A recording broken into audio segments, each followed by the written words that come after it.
Good evening. This is the May 3, 2018 regular meeting of the Morro Bay Harbor Advisory Board. We are meeting this evening in the Veterans Memorial Hall in Morro Bay. And we do have a quorum. All board members are present, so we're called to order. And first thing, we'll have a moment of silence, please. There's plenty of reason for that.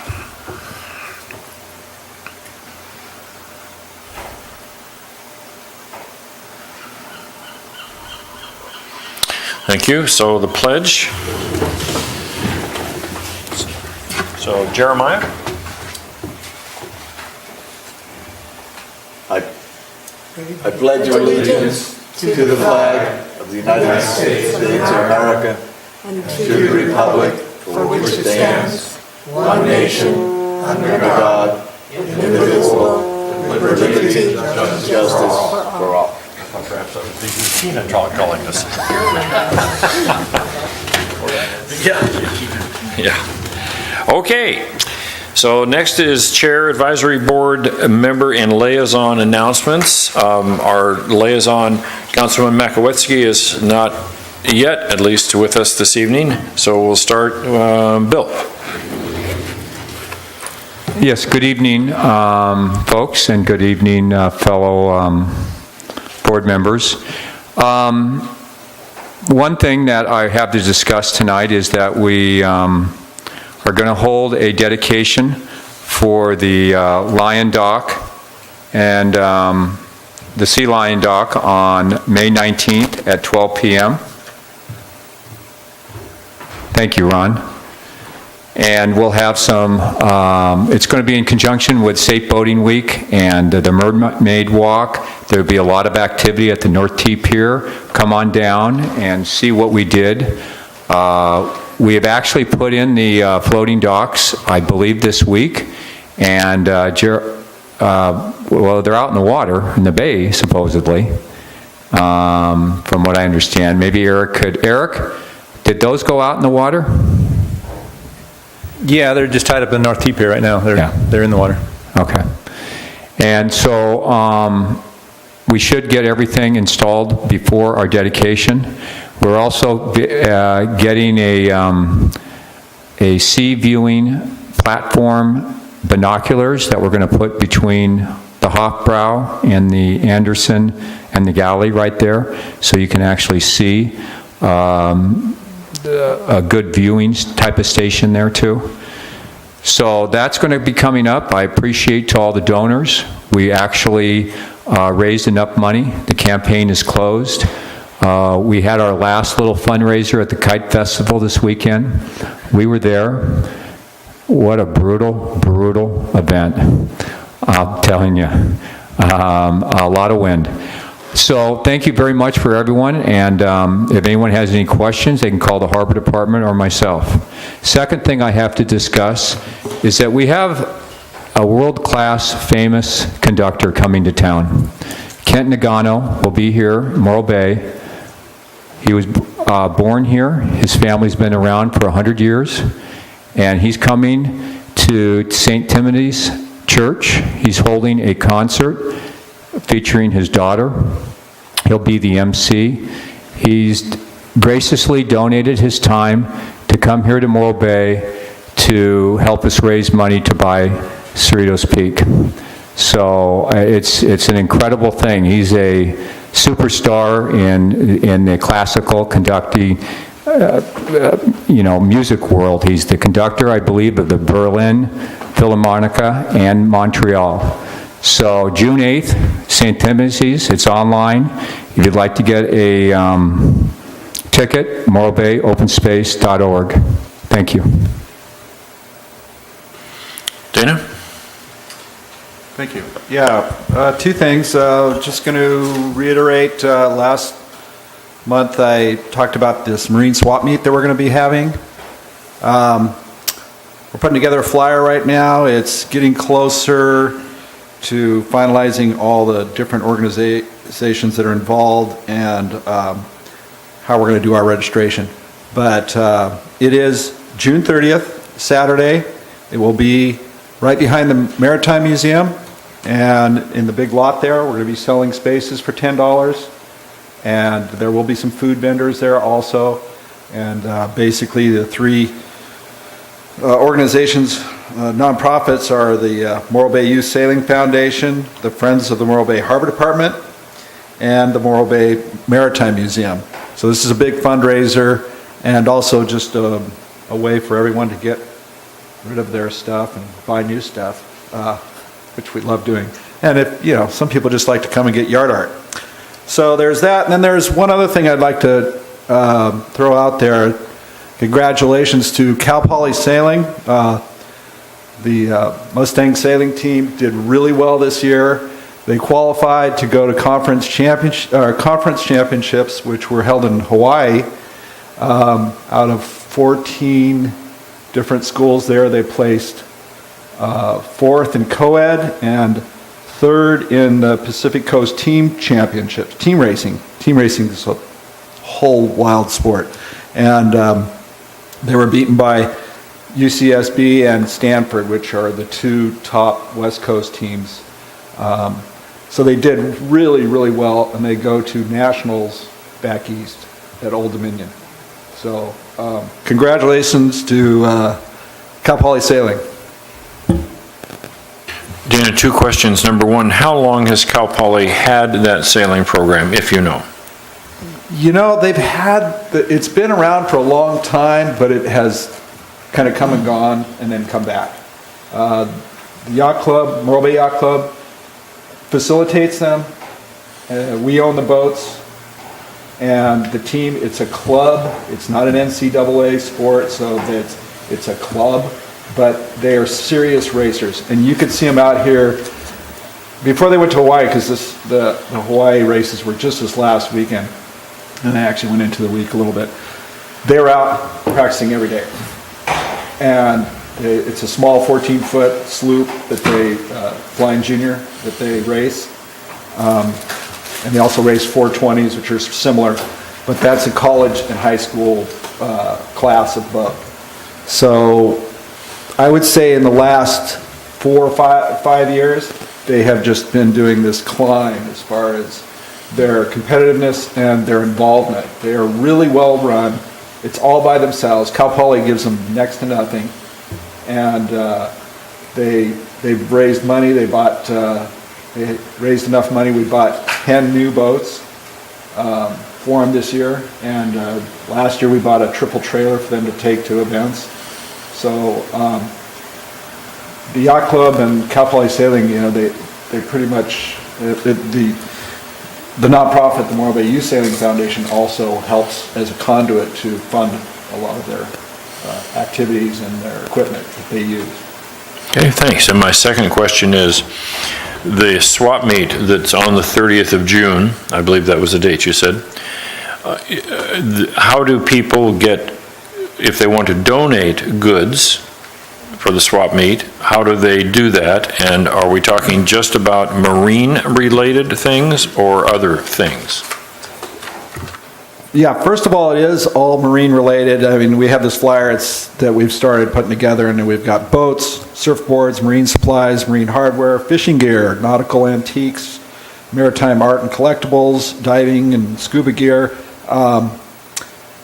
You will be able, we don't have it quite yet, but on all three of our websites, mbysf.org and friends of the mbhd.com and the Morro Bay Maritime Museum, their websites will all have information.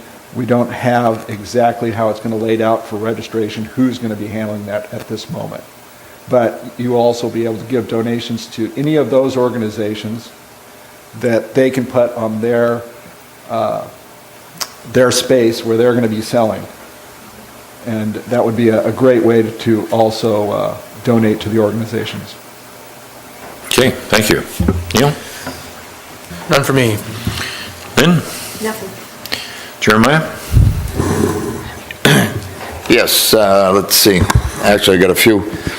First of all, salmon season opened commercial salmon season opened May 1st, and it's scheduled to close on the 7th.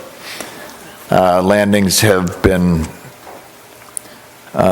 slow, very slow.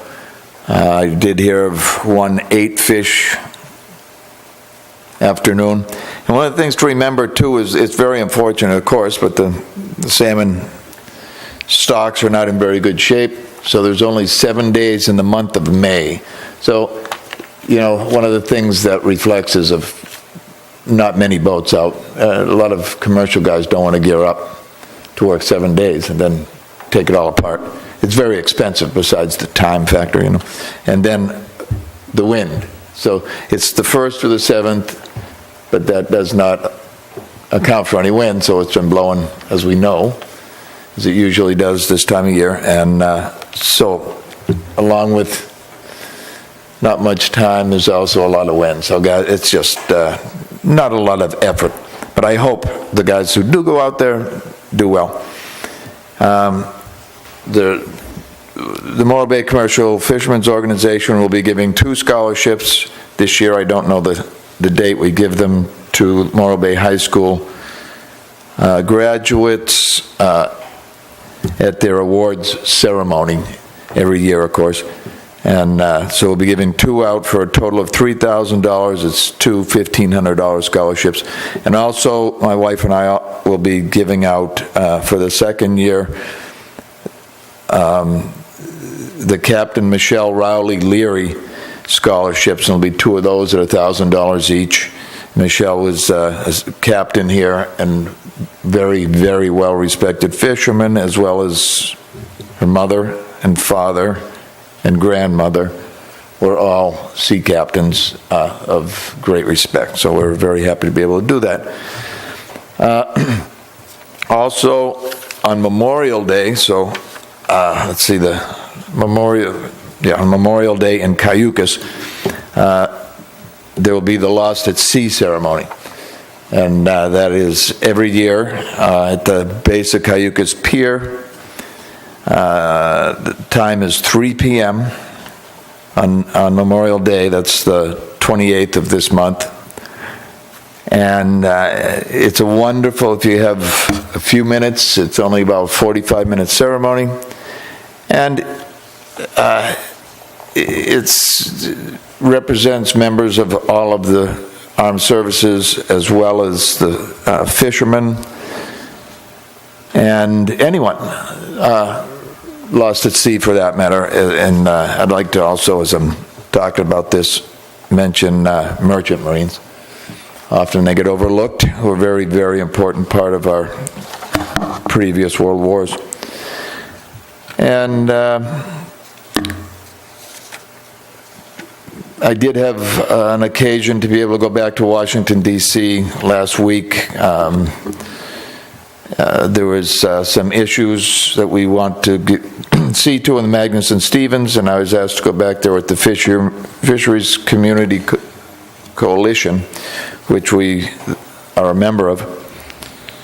And a lot of people don't know what the Magnuson is. I'm not going to go very deeply into that, but the commercial fishing industry in the United States of America has a set of rules. They were drawn up in the 70s. About every 10 years, they come up for reauthorization, and that gives people a chance to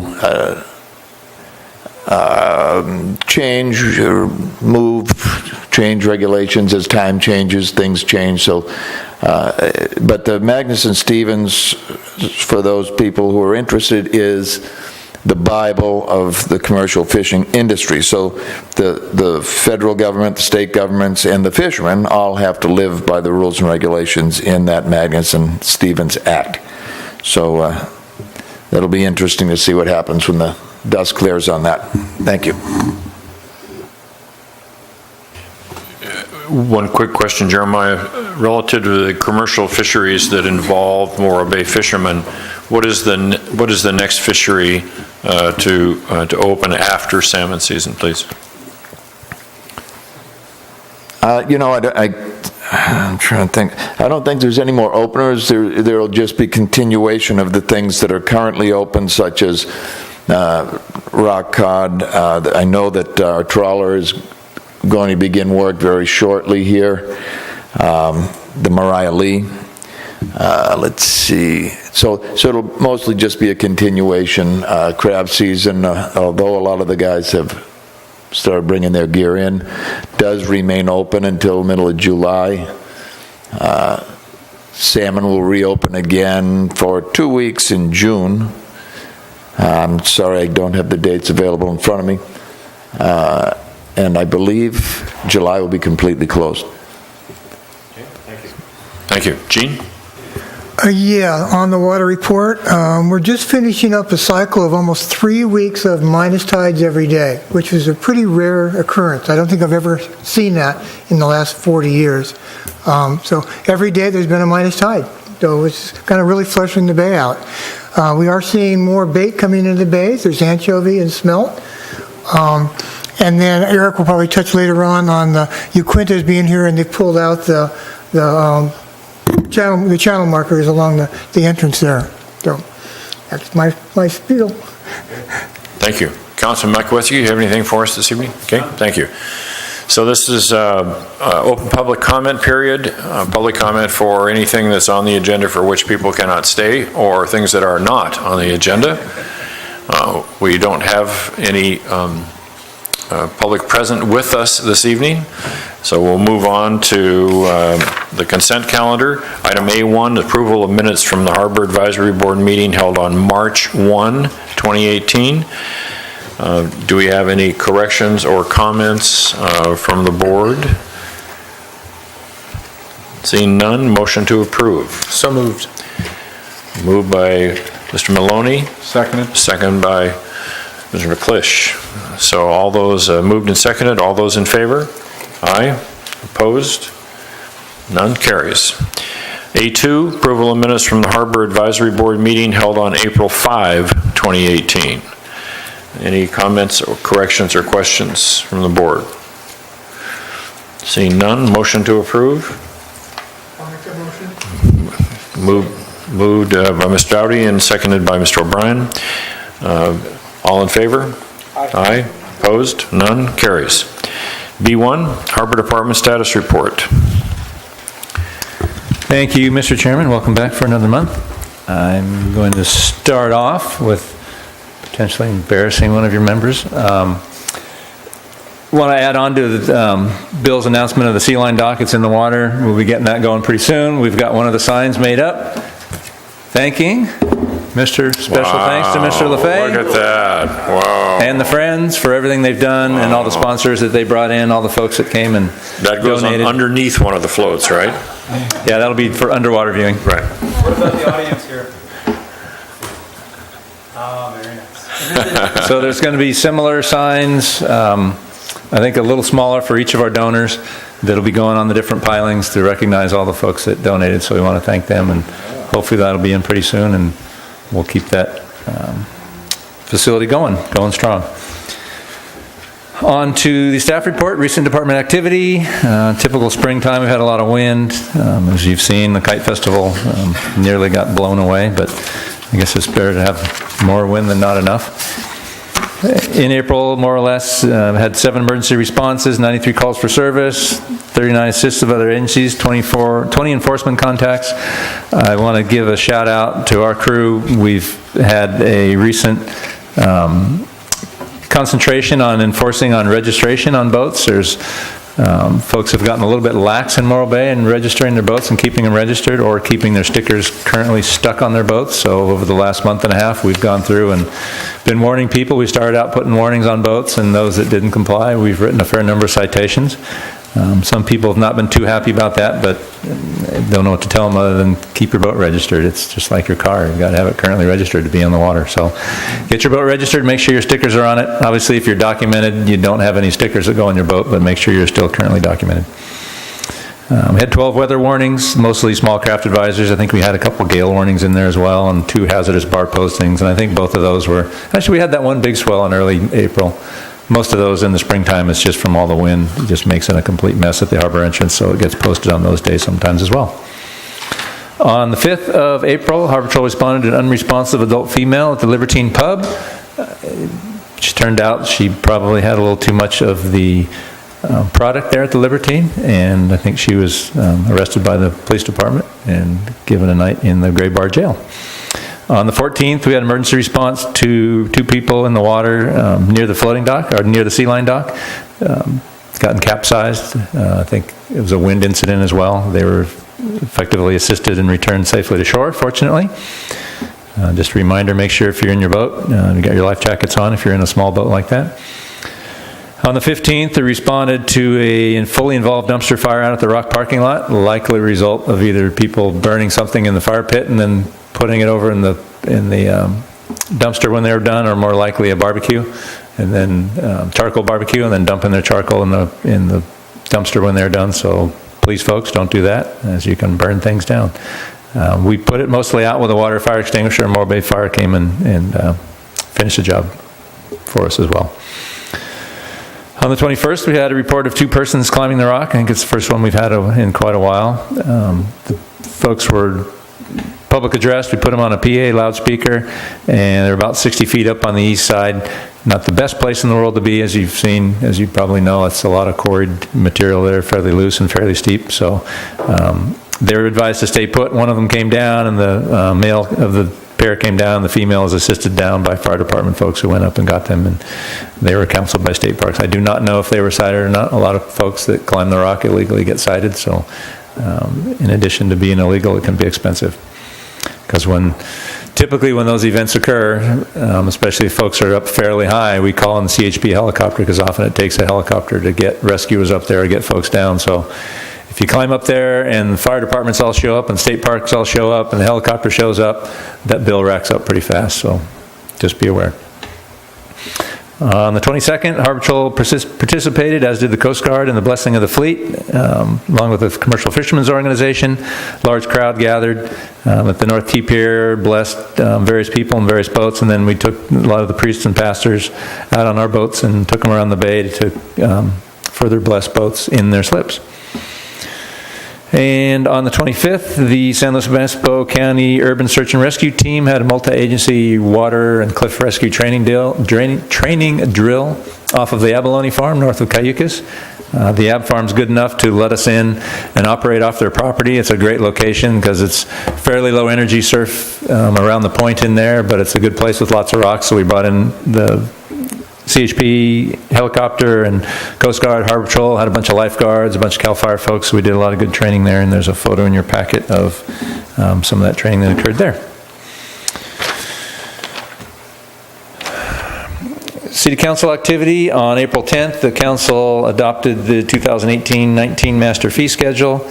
The Council also approved the release of a request for proposals to seek firms to perform a comprehensive master fee study and cost allocation plan. So depending on how those proposals come back and the cost of them, we'll be looking at updating our master fee schedule per a professionally prepared report, and our cost allocation plan as well. The due date on that, I had some, actually I think I wrote the information in the budget report. Yeah, the master fee, the proposals are due, I believe, May 11th. And city finance folks will be looking at those to see what we got back, and then seeing how to move forward with that into next year. This year's budgeting process is well underway. I think next week on Tuesday, before the regular city council meeting, we have a budget study session, and then after the council meeting on Wednesday, Tuesday regular council meeting, and then Wednesday there's another study session. So any master fee study material won't be ready for this year's budget setting, but it'll be ready for next year's budget setting. So hopefully we'll see that. And again, the cost allocation plan, so hopefully that'll get updated. And another thing we've added into that fee study is consideration of an impact fee for harbor impact. So typically when any development happens anywhere, whether it's a house or a commercial development, there's impact fees that are assessed. There's never been a harbor impact fee for development that occurs on the harbor and the waterfront, unfortunately, so we've lost many decades of potential fees for that. So hopefully we'll be implementing that in the future, so when development occurs on the waterfront, there'll be a small amount of that, and there'll be an impact fee that'll go into a kitty that'll help us on our infrastructure and whatnot. So hopefully we'll see that. And then on the 24th, City Council meeting on the 24th, a couple of weeks ago, the Council approved Resolution 2118, which was to approve a new interim lease agreement between the City of Morro Bay and TLC Family Enterprises for the lease site redevelopment of the formerly Off the Hook restaurant lease site. TLC has a consent to landowner to continue working on their proposal to redevelop that site, which is a complete, I guess I'm maybe getting ahead of myself because we got this as an item later, but I'll cover it since it's here. Complete redevelopment of the site, scrapes it to the ground, starts over, mixed restaurant, retail on the ground floor and hotel on the upper floor. It's been about a 2-year process through that RFP. The fishing front, Jeremiah, I think you already covered it pretty well. Yeah, a few salmon here and there. Recreational rockfish is going great. Dungeness crab, pretty slow. I don't know of anything else. Pretty standard summer fare. I do believe recreationally, the water depth now is 300 feet. It used to be 240, so that's opened up some more territory for the recreational folks, which has been great. Upcoming events. Dana, I think you mentioned the Corps of Engineers dredge Yaquina, or maybe Gene, that was you. The Corps' dredge ship is here for its annual dredging. They're only here have about 20 days total. About 3 of those days are transit days between here and Portland. So really, we've only got about 17 days total here. They came here, I believe, on Monday morning on the 1st. Hopefully those will be enough days. It should be, in that we didn't have a real bad winter and that we just had the dredging cycle completed by OTNA, so things are in pretty good shape. I will reiterate, the channel markers are removed. Most of the red channel markers on the right-hand side of the channel as they're coming back in from 4A, even a couple of the green ones I think are out as well. So when you're coming in to the harbor or leaving the harbor, make sure if you're unsure of where the channel is, because the markers are all missing. A lot of the markers are missing once you pass the North T Pier. Call the Harbor Patrol, call the Coast Guard, or even the dredge on Channel 13 and get passing instructions with them so they can tell you where you should and should not go. Starting this weekend and into the next 3 weekends, we have our annual Lifeguard Training Academy. This weekend starts with First Aid and CPR, and the next weekend we go into regular lifeguard training. So we train our guards, our junior lifeguard personnel, and the county lifeguards from Cayucas as well. County Recreation and Parks assists both financially and with their personnel, so they bring their folks to our academy, and that will occur. And then we'll get towers out on the beach probably in the next few weeks, and then we'll have lifeguards on the beach starting Memorial Day weekend. This weekend, the 22nd Annual Cruise and Morro Bay Car Show. I've already seen a lot of pretty neat cars driving around town. It starts this evening officially. Tomorrow evening they have, I believe, an evening cruise, and then really the weekend, Saturday, Sunday, is when it really gets going in earnest when all the cars are out on display out on Main Street. So that's been a great show. It's gotten bigger and bigger and bigger, so that's a really good one to go to if you're a car buff, or even if you're not a car buff, just see some neat old cars. On May 11th, Morro Bay Coast Guard has a change of command ceremony. It's always a bittersweet occurrence. We see our chief that's been here for 3 years now, Senior Chief Nillis. He's moving on to Oregon. And we have Chief Tim Crochet coming in, and that's, again, on May 11th at 11 o'clock at the North T Pier. Chief Nillis is moving out a year early, unfortunately. He promoted basically out. This station has a certain seniority that it's supposed to handle, and Chief Nillis is now rated out, so he's moving on where they need that rating, and so Chief Crochet will be moving in. And we look forward to meeting him and seeing him for the next few years, and hopefully he'll stay here for 4 years instead of 3. On the 17th, 10 o'clock out at Morro Rock is the Peace Officers Memorial. That's for peace officers fallen in the line of duty. I believe we'll have the fire department out there with their ladder truck with a large flag. All different agencies from the county come out, and we've got they'll tour around the county, and they end up in Morro Rock for a small ceremony out there. Again, 10 o'clock out at Morro Rock. On May 19th, from 10 o'clock to 2 o'clock, Morro Bay Safe Boating Day is going to be occurring at the North T Pier. That week is also Safe Boating Week, May 19th to the 25th. I believe the City Council next week has a proclamation for Morro Bay Safe Boating Week. And also on the 19th at 10 o'clock is the Pirate, Mermaid, and Sea Creature Parade. That parade has grown in size as well. It starts at Morro Rock, works its way south down the boardwalk, ends up in the North T Pier-ish area, and then they've got, I believe, a meal served and refreshments at Tognazzini's Dockside. May 26th, 28th, again, Memorial Day weekend. It's the first weekend we'll have lifeguards, tower staffed at the Rock. Art in the Park also occurs on that weekend up at City Park, up on Morro Bay Boulevard, a little further up off of the waterfront. On June 30th, Dana, I believe you already brought up the Marine Swap Meet. We're trying to combine several of these type events that folks have put off and on over the years, including our department, and make it one larger community event, so hopefully that will catch on and grow in size. I'm starting to get out here pretty far. July 4th Family Fun Day in Tidelands Park. That's looking like it's going to occur again. And July 14th will be the 49th annual Brian Waterbury Rock to Pier Run and Half Marathon. That's sort of the city's version of the Miracle Mile from the Rock to the Pier, but there's also a half marathon in that. Okay, any questions on any of those? I'll drink of water.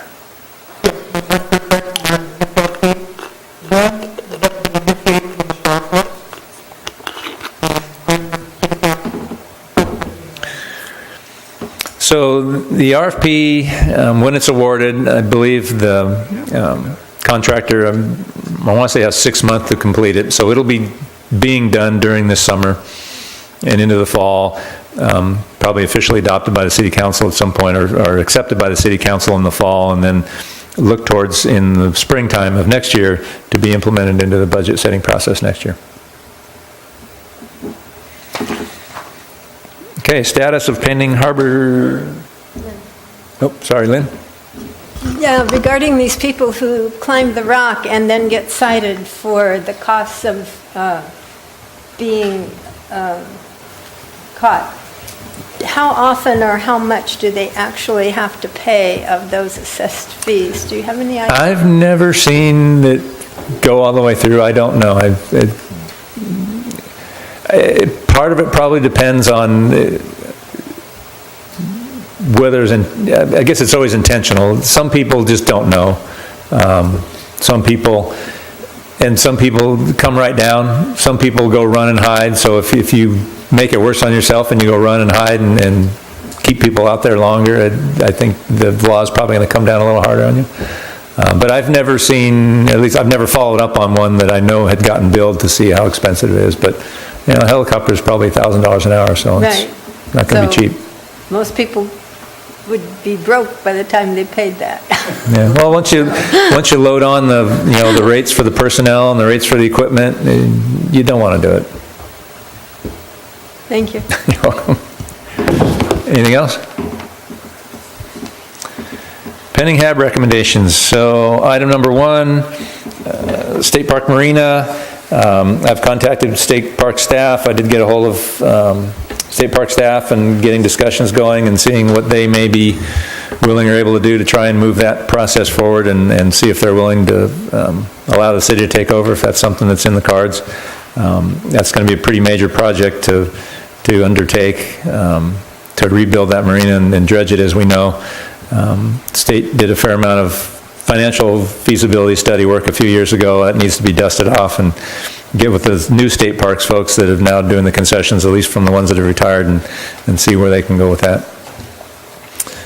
Item number 2. Has there been any contact from the state to the city since last month's meeting report? Yes, I contacted states and I've got a dialogue going.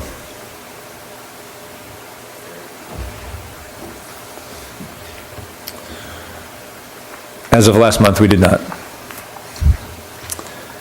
Item number 2, BMPs of the municipal code. That's pending council consideration. As you know, we've reviewed everything we need to review. It's just a matter of me getting that to the council on their agenda. Item number 3, Marine Service Facility Boatyard, request for proposals on financial feasibility.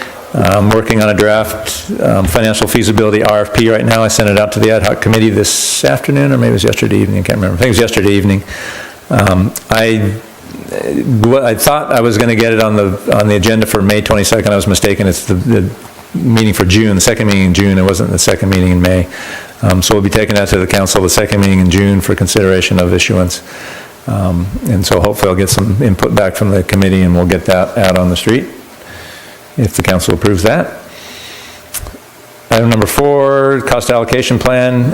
Again, you know where that is. I just gave you good information on that. I think I brought this up at the last, when I had the budget overview at the last meeting in April, last HAB meeting in April, but we are reconciled on the lights. We went back and figured out exactly what we own, what's on our side of the street, figured out what the cost of those are, worked backwards from when the cost allocation stopped being raised to account for the lights, and then worked forward from a CPI standpoint and adding in the lights. And actually this year, which is about a break even within a couple $1,000s of what we paid versus what we should have paid if the lights had been done correctly starting 4 or 5 years ago.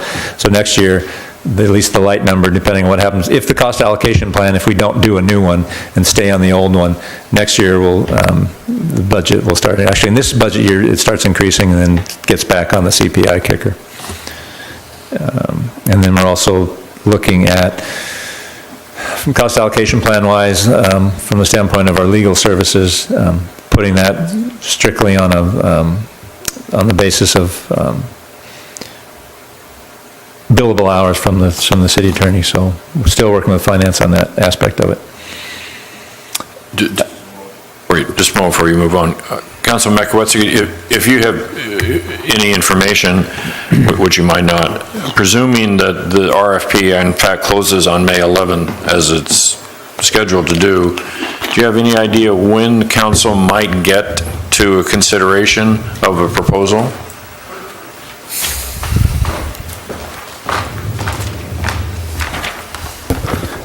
Right offhand, no, I do not, in terms of looking at future agenda items. And so I could easily find out for you. And so, and just see, well, it could have, yeah, I can't really say for sure, but I'll get back to you and just let you know. Well, actually, if you could let Eric know, that would be swell. And then, Well, I'm sure it's just, yeah, between looking at city manager and asking him, although. well, Yeah. I think Eric's you're tracking it, right? I'm going to let you know right now because I've got the RFP in front of me. Okay. And it's got Well- a schedule. Well, no, my question, it has a schedule as to when the proposal will be put in front of council? Yeah, it's a Oh. submittal deadline, May 11th. Oral interviews, if the city conducts them, will be the week of May 28th. And contract awarded by city council June 26th. That's for the RFP. I understand. Yeah, thank you, thanks. The results will be 6-8 months down the line. And I do know that there's at least one company that, so there was a deadline, was it a week or two ago, that proposing companies were supposed to get, if they had any questions, they got officially submitted and then they'll get answered. There was at least one company that submitted a good number of questions, so at least know there's one firm out there and there's probably more, so hopefully that will result in some good proposals.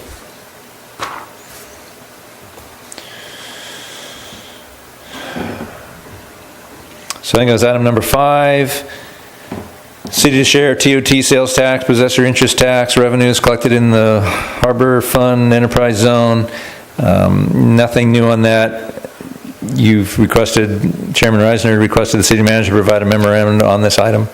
I have not seen. I have a little bit of information. The recent dialogue with senior city staff indicates that insofar as the city's 10-year budget forecast is concerned, there is apparently little opportunity for the harbor infrastructure necessary funding to be forthcoming from the present revenue stream. Okay, thank you. Item 6, the eelgrass, language in the general plan, local coastal plan, in terms of eelgrass mitigation and moving forward with a possible plan to do something different than the status quo, and the Anchor QE project.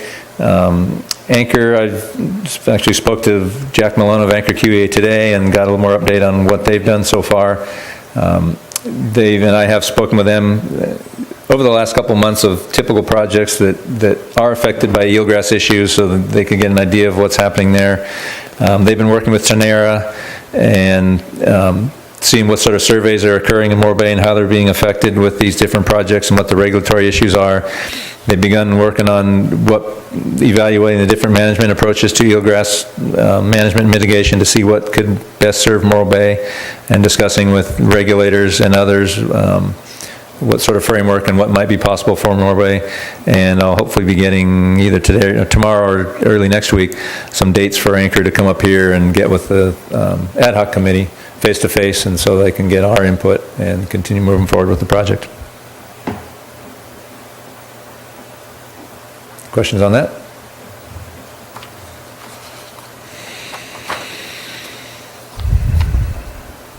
Item 7 is pretty much continuation of item 6, same basic item.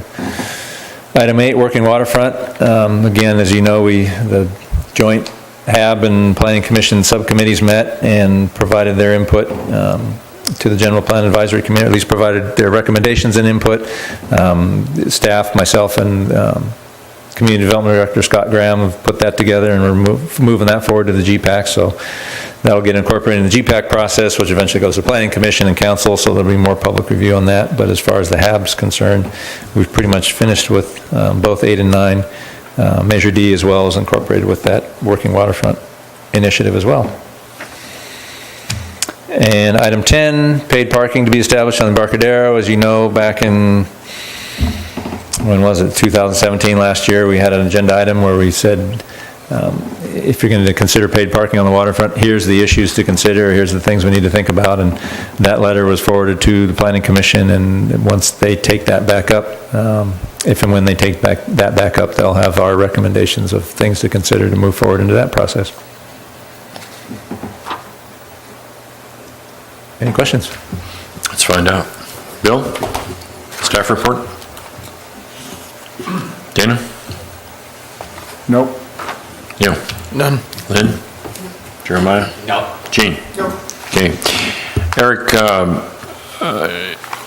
if practically possible, if staff could add on an ongoing basis an item on this pending item list, any significant changes and or events relative to the title and lease sites, we would appreciate that. Okay, so tonight's agenda item C, I want to say 7 or 8, one of the last ones, is that sort of update in more detail. I do give council actions, which are most often lease related. You can give me an example of something you'd want to look for in that. Sure. A lease is terminating on a given site or sites, terminating. There is a lease that is in, and I know we're not privy to the details, there's a lease that for whatever reason is in renegotiation. There are anticipated significant alterations and or improvements and or repairs to a particular lease site, that sort of thing. Okay, so I think that would sort of take place of item C8. Instead of doing that once a year, do it on an ongoing basis? Would that maybe be what you're thinking about? Oh, I guess I didn't understand that C8 would become a standing item. Well, C8's been something we've typically done every year, going and...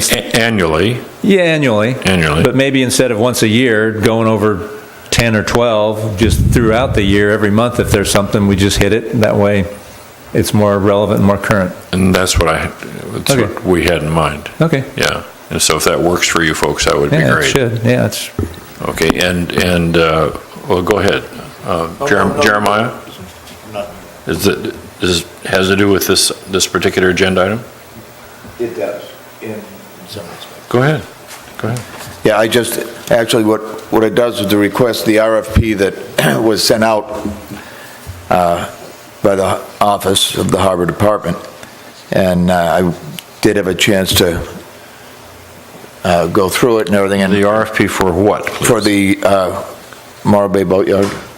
Okay, then can we, is it okay with you if we, no, hang on. Is it okay with you if we deal with that when the standing item comes up? It is. Okay, great. So, one quick question.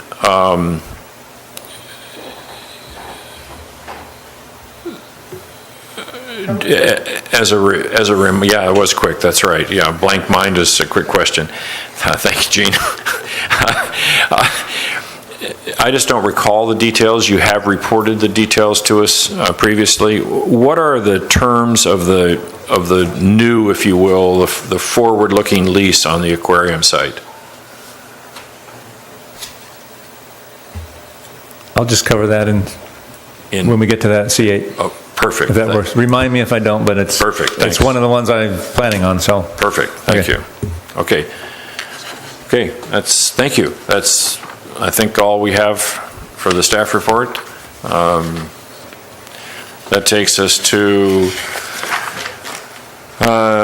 agenda item C1, which is update from the Marine Services Facility Boatyard Ad Hoc Committee and the committee's recent activities. Unless I can call for public comment for each one of these items, but I don't. Well, actually, Councilman Makowiecki's public. So, is there any public comment on this agenda item? No. Seeing none. Dana? Thank you. Yeah, there's a couple things I wanted to talk about, although one was the RFP, which staff had talked about at number 3 on the HAB recommendations. So I think we're looking around June 2nd, City Council meeting in June for that to come up for consideration and of approval and possible issuance. The other item was boat storage documents. They're coming up hopefully May 22nd, City Council. Correct, that's hopefully getting that in front of the council on May 22. They wanted, as you know, we moved some recommendations forward. I brought it to them a month or so ago, maybe a month and a half ago, and they wanted a little more clarification, a little more data on some things, so we'll bring that back hopefully on the 22nd. Yeah, and we've kind of been back and forth a little with the HAB and talked about that, and also we're looking forward to that being approved and implemented as soon as possible. I've already had a number of people asking me when they can bring boats over to rent space. So that's pretty much it right now for the ad hoc's report. Okay, Jeremiah, you had something? Yeah, it was, just to be brief, I did have an opportunity to scan, not completely peruse the RFP, but in looking at the document, I just wanted to, I realized, I guess, how much work it takes to create a document like this when the Harbor Department sends out a RFP or another document like it. It's just amazing amount of work and expertise that goes into constructing it, and I think the Harbor Department's done a magnificent job. I'm sure that both Eric and Lori were responsible for it. But how you guys want to share that praise is up to you, you know. But, or the blame, as the case may be. Well, I just wanted to say, goes, right? it's quite a job. It's a wonderful job, and thank you very much. Well, I'm actually going to share some of that praise with the finance director, Jennifer Calloway, because I took her RFP that she just put out for the master fee and cost allocation and pretty much pilfered the whole thing. Yeah. Jeez, now you've ruined it. But it is a lot of work. It's a team effort. Even doing that, yes, it's a team effort. So before we close out this committee item, just either one of you, please repeat the date of the council meeting when the parking, when dry boat storage in the Triangle lot will be addressed by council. Dry boat storage, May 22, 2018. I'm going to look at a calendar just to make sure I'm not messing that up. Yep, May 22. And then financial feasibility, RFP consideration will be June 26th, second meeting in June. Okay, thanks. Yep. So any questions for Dana on this item? Gene? Yes, on the fee scheduling, that's when the city council will determine how much or how the money is spent towards this storage, or who receives what we talked about last month. Is that correct? We're talking about 75% going to Harbor Department, or maybe we taking over the whole area. Yes. Okay, that's what it'll be talked about? That's one of the things up for discussion. That's one of the things they want to back. We had proposed, we'd brought to the council an 80-20, 80% harbor, 20% city, and they thought the general fund should get a little more than that, so I've got a few other ideas that I'll bring forward, and we'll see where that goes. Okay, give us, we're going to take a technical moment break here just for a second.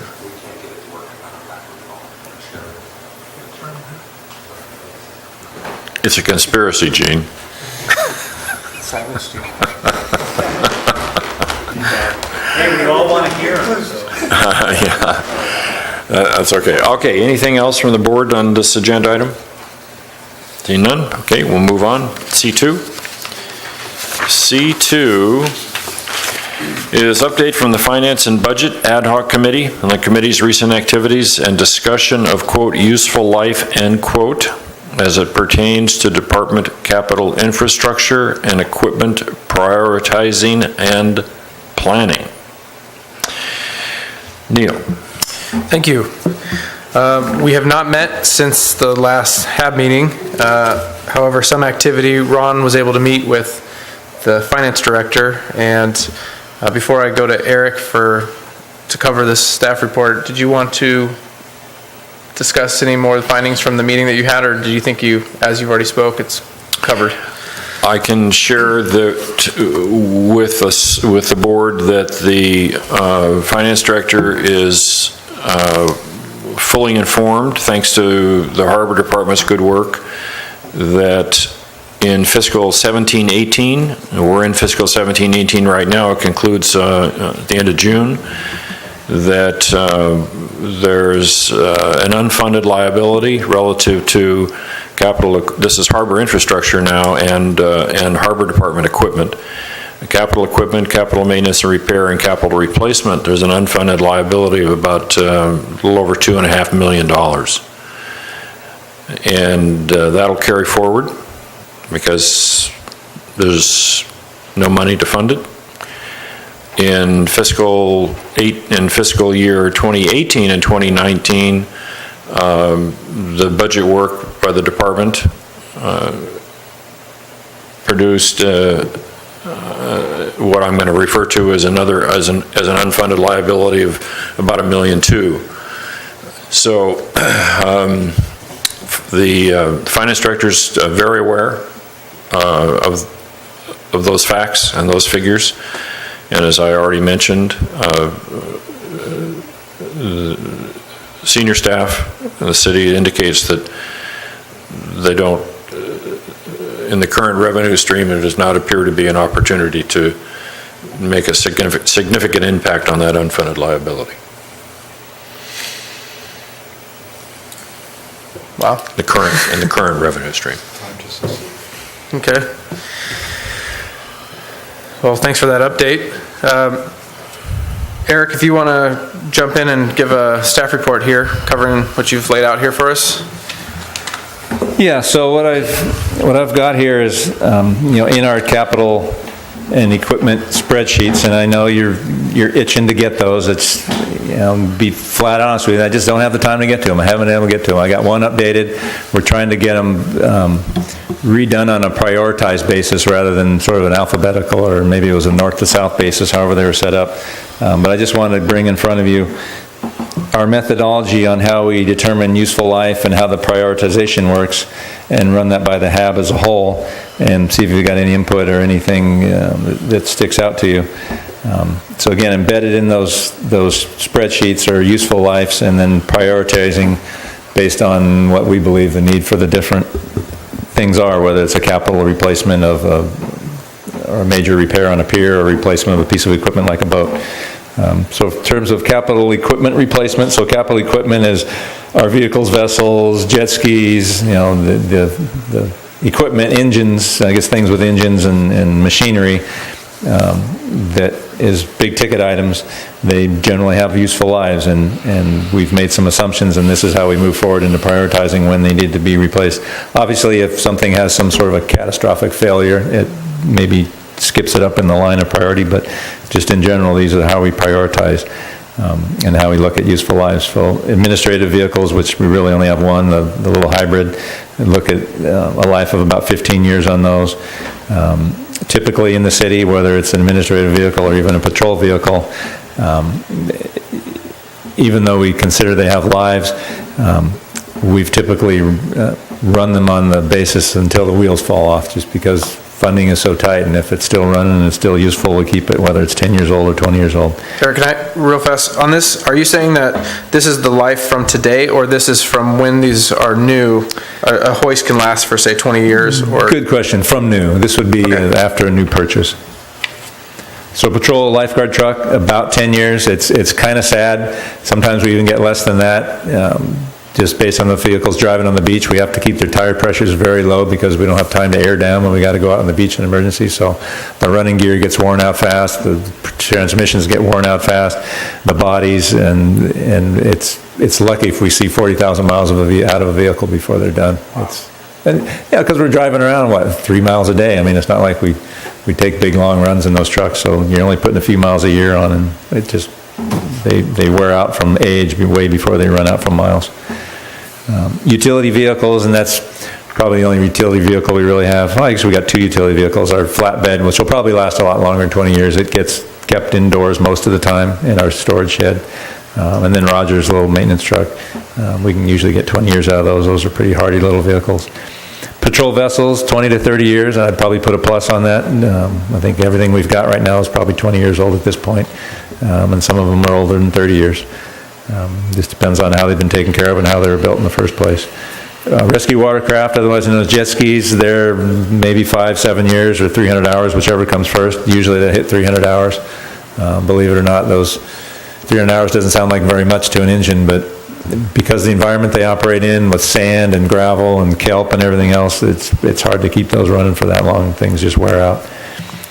Pump outs, which are sewage pump outs, about 10 years out of those. Fortunately, we got grants, and we got grants for rescue watercraft as well. We just, in fact, put in with Boating and Waterways for another grant to replace those. So pump outs are another thing we look for grants for. They get about 10 years out of those.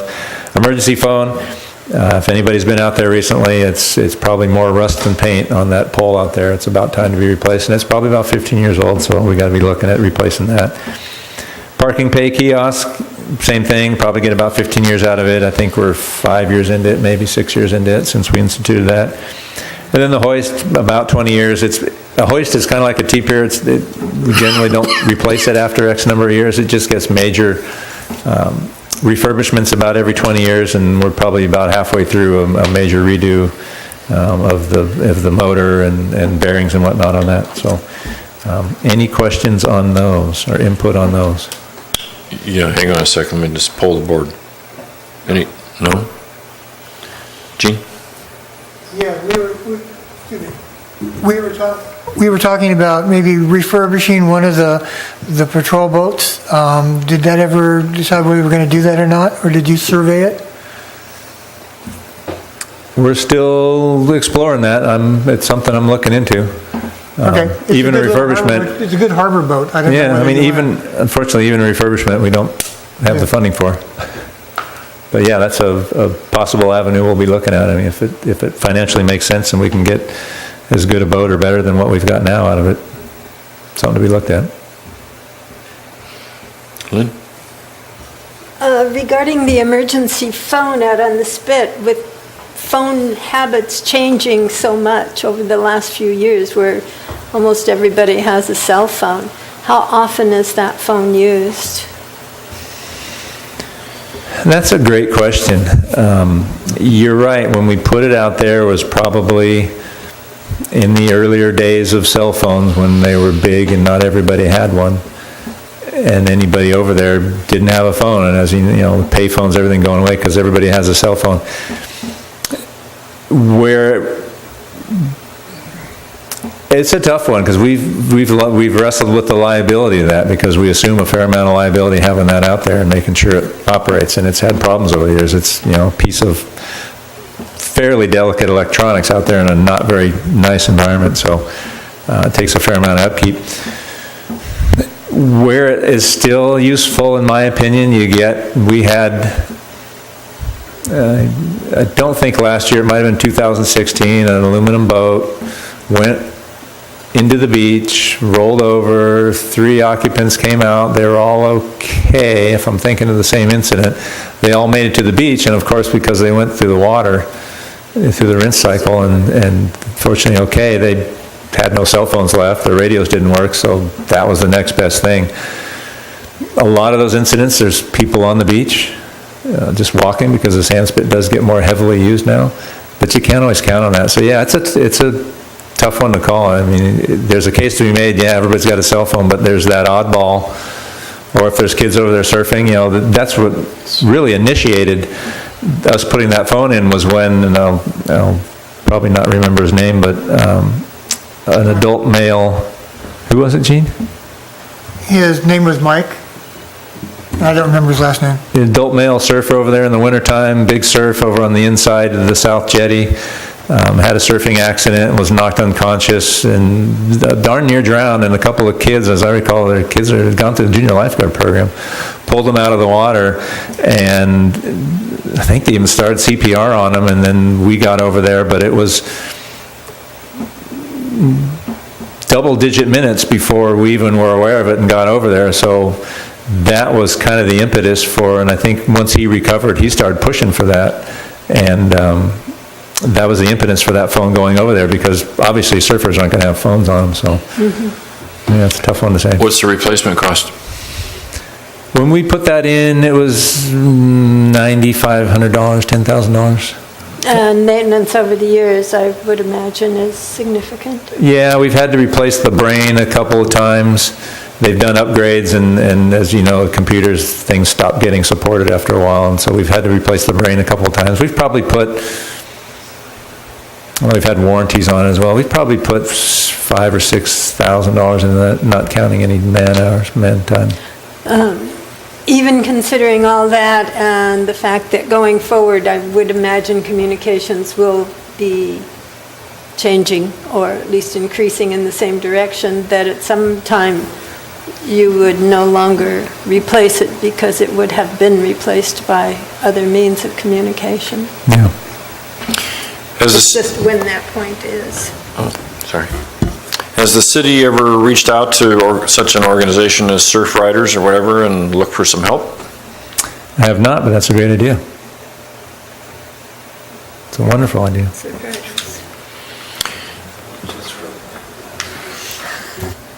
Okay, anything else on the capital equipment replacement schedule before Garrick moves on to the next block? Okay, I have 2 quick questions. Relative to the rescue watercraft and the 300 hours, on average, how many operating hours per year are put on one of those? 75-ish, maybe 100. Okay, thank you. And the commercial hoist, how often is it certified? Every year. We've got a company that comes out and load tests it and checks it out. Okay, thanks. Okay, next block, as you put it, capital equipment prioritization, so the items we just covered. I sat down with the ad hoc committee, I think it was last year, might have even been the year before, and we came up with these categories. And this is a prioritization, so priority 1 obviously being highest, 5 being lowest. Priority 1 has reached or exceeded its useful life.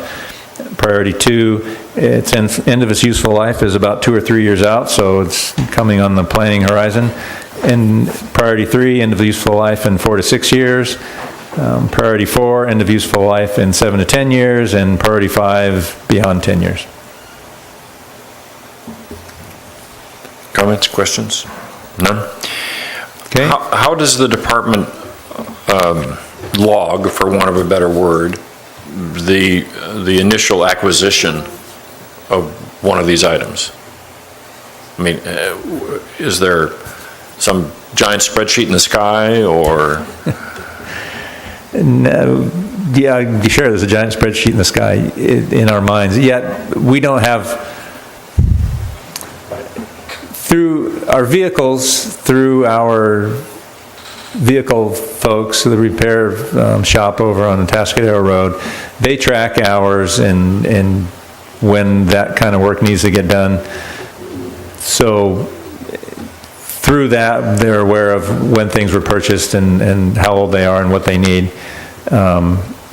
Vessels, we just know when they're built. No, I don't have any giant spreadsheet in the sky. We do track all of our equipment in terms of when oil changes are needed, and we used to have a big whiteboard in our office, but we ran out of space and had to move it off. But we do track our boat hours to know when we got to do oil changes and that kind of stuff, and when the major things like replacing exhaust headers and whatnot need to come along. We do keep track on that. Okay. Capital infrastructure replacement. So our capital infrastructure is the big stuff, our slips, piers, docks, buildings, restrooms, the ice machine, and we added, per input from the committee, and I believe the HAB a few meetings ago, seawalls and revetments, because obviously that's infrastructure. Fortunately, that infrastructure you don't have to look at too much, but as we'll find out in C8, there is one piece of infrastructure that does need some help. So assumed useful lives of these items are, for our T-piers, it's really indefinite. You don't ever really go and replace a pier. They've historically, and almost to a year, been on 20-year cycles where every 20 years we'll go in and spend several $100,000 and do a major redo, whether that's pilings or beams or deck boards or utilities. So in 2013 or 14, we did a pretty major redo on the North T-pier. So it's in pretty good shape. South T-pier was rebuilt in 1993. And we've had a couple major inspections done on it. Fortunately, its major issues are the fender piles. Structurally, it's in pretty good shape because it's got steel coated pilings and understructure, so it's a little more robust than a standard wood pier. But again, piers are relatively indefinite, but about a 20-year cycle for looking at all those. Included on our piers are all our little overlook piers, like at Anchor Memorial Park, Marina Square. Between Marina Square and the aquarium is another little pier. There are street-end docks, like next to the galley and next to Libertine Pub. Those little piers as well are relatively indefinite. They're on an on-condition basis, so no real life on those. Our rental slips, meaning our slips for our commercial fishermen, historically about 30 years is the life of those. I think our Beach Street slips between Stack's Wine Bar and the South T-pier have gone beyond 30 years. I've got a project we're still working on right now and working on the engineering on that to get those replaced. And then the other slips, Dune Street and Lunch Ramp, we're about 20 years into those, I believe, so they've got a little more life left in them. Harbor Patrol slips, because they don't get beat up quite as bad. With all due respect, Jeremiah, they don't get quite as beat up as the fishing boat slips. Bigger boats, bigger windage, bigger tide. Your boats are all crossways to the tide. Ours are into the stream, so. Don't try to talk your way out. Coast Guard may be another matter, but so about 35 years on those slips, and we're about 20 years into those slips as well, 25. Street end docks, those are the ones like below Libertine Pub and Galley Restaurant, about 25 years on those. Those are way beyond their life now. We've been patching those together and they're due for replacement. Tidelands Dock, they're about the same. They get pretty beat up because they're used by the public, about 25 years on that, and Tidelands is about 25 years into it now, so going to need to be looking at that at some time in the near future. Ice machine, I would suspect the ice machine is going to be somewhat, I've got 30 years on here, but it's probably going to be a little more like a T-pier. You're never really just going to go, okay, time to replace the ice machine and go buy a new one. We did get a $100,000 grant from the cable company to replace all the refrigeration equipment on that, so that should give it a pretty good new life and give it at least another 20 years of good working time before anything else major needs to happen. So that one's probably a little more indefinite.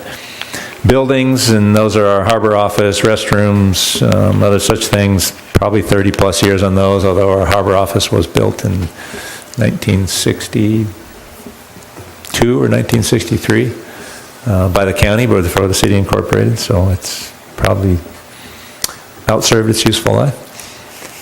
Restrooms are probably about the same, as you know, and we all know our public restrooms are in not very good shape, one because of their age and two because of their design. They're not a very user-friendly design, and so those should be replaced in the pretty near future for a couple of different reasons. And then seawalls and revetments, the lives of those are really indefinite. They're an on-condition kind of thing. Hopefully your seawalls and revetments never go away, but they do have problems from time to time. Questions, comments? Okay, seeing none. Next block. Okay, so the prioritization of those items that we just covered, similar to the capital equipment, 1 through 5, 1 being most urgent and 5 being least. Again, 1 reached or exceeded its useful life, 2 end of useful life in 2 to 3 years, 3 end of useful life in 4 to 6 years, pretty much the same scale as before, 4 end of useful life in 7 to 10 years, and then 5 beyond 10 years. And then, again, for some things, there is going to be no useful life. It'll be an ongoing. And then in A, we put a sort of a subheader under there, which is a structural condition assessment required, which would really fall mostly into your peers. Those are your things that are kind of an indefinite life, where you need to go in and assess them structurally from time to time. Questions on those? Nope. Okay, and then final item, major maintenance requirements. So in addition to obviously replacing something, you need to do major maintenance to things once in a while. Come to mind a boat. Every once in a while, a patrol boat's going to need a major refurbishment. Piers or slips might need an electrical upgrade or something like that. And these are, again, prioritized from a 1 to 4 basis. 1 means it needs immediate attention. Could be a potential safety issue in there when it gets to that kind of priority. Number 2 needs attention 2 to 3 years. Priority 3, 4 to 10 years, and priority 4, beyond 10 years. And then a subheader A, excuse me, structural or conditional assessment may be required somewhere in between those major maintenance actions. Questions on those? Apparently we're good. Okay, so again, I apologize if I don't have all those sheets done. Unfortunately, even if we had them all prioritized and nice and neat and had something to talk about, we don't have any money to spend on them, so. Right. Bill?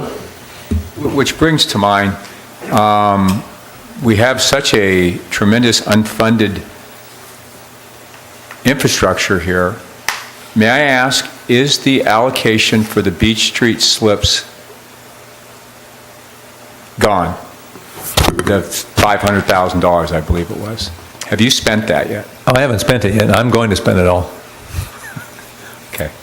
Absolutely. My point being is that, has that criteria been utilized in the sense of, we're safety and health, and if we don't have boats, what are we going to do? I mean, I'm just curious in the sense of, if I'm looking at, I have no money to spend, the slips work maybe right now. I mean, I'm just throwing this out. I know nothing about nothing, and if we have no boats to rescue people or to go out, what are we going to do? We can't get grants, take a long time to do.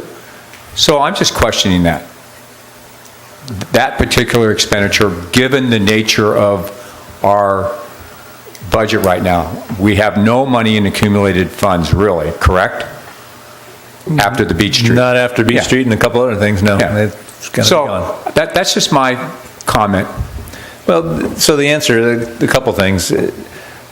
Revenues continue to be pretty good. Where revenues are coming in better than anticipated, so hopefully we will start putting away a little bit. The city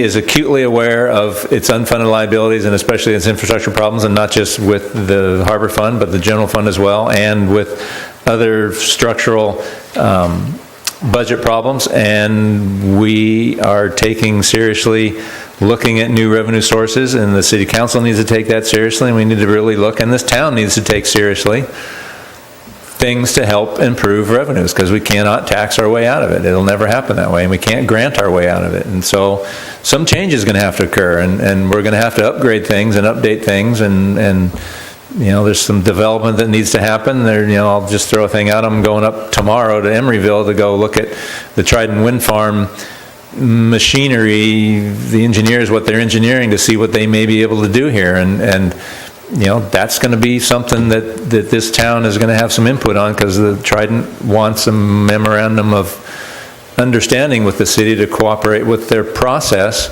Well, there's obviously going to be environmental and possible viewshed issues with that people are going to have to decide whether or not they want to live with that kind of thing, to look at getting new funding sources, things like that.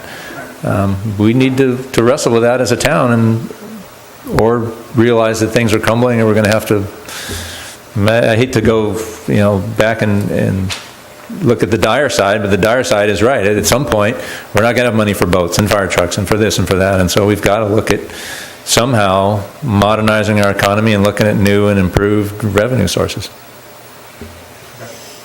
I'm hopeful. I'm forever hopeful. Well, in addition to the safety equipment, which in addition to the safety equipment, which was one of the focuses of Bill's comments and your response,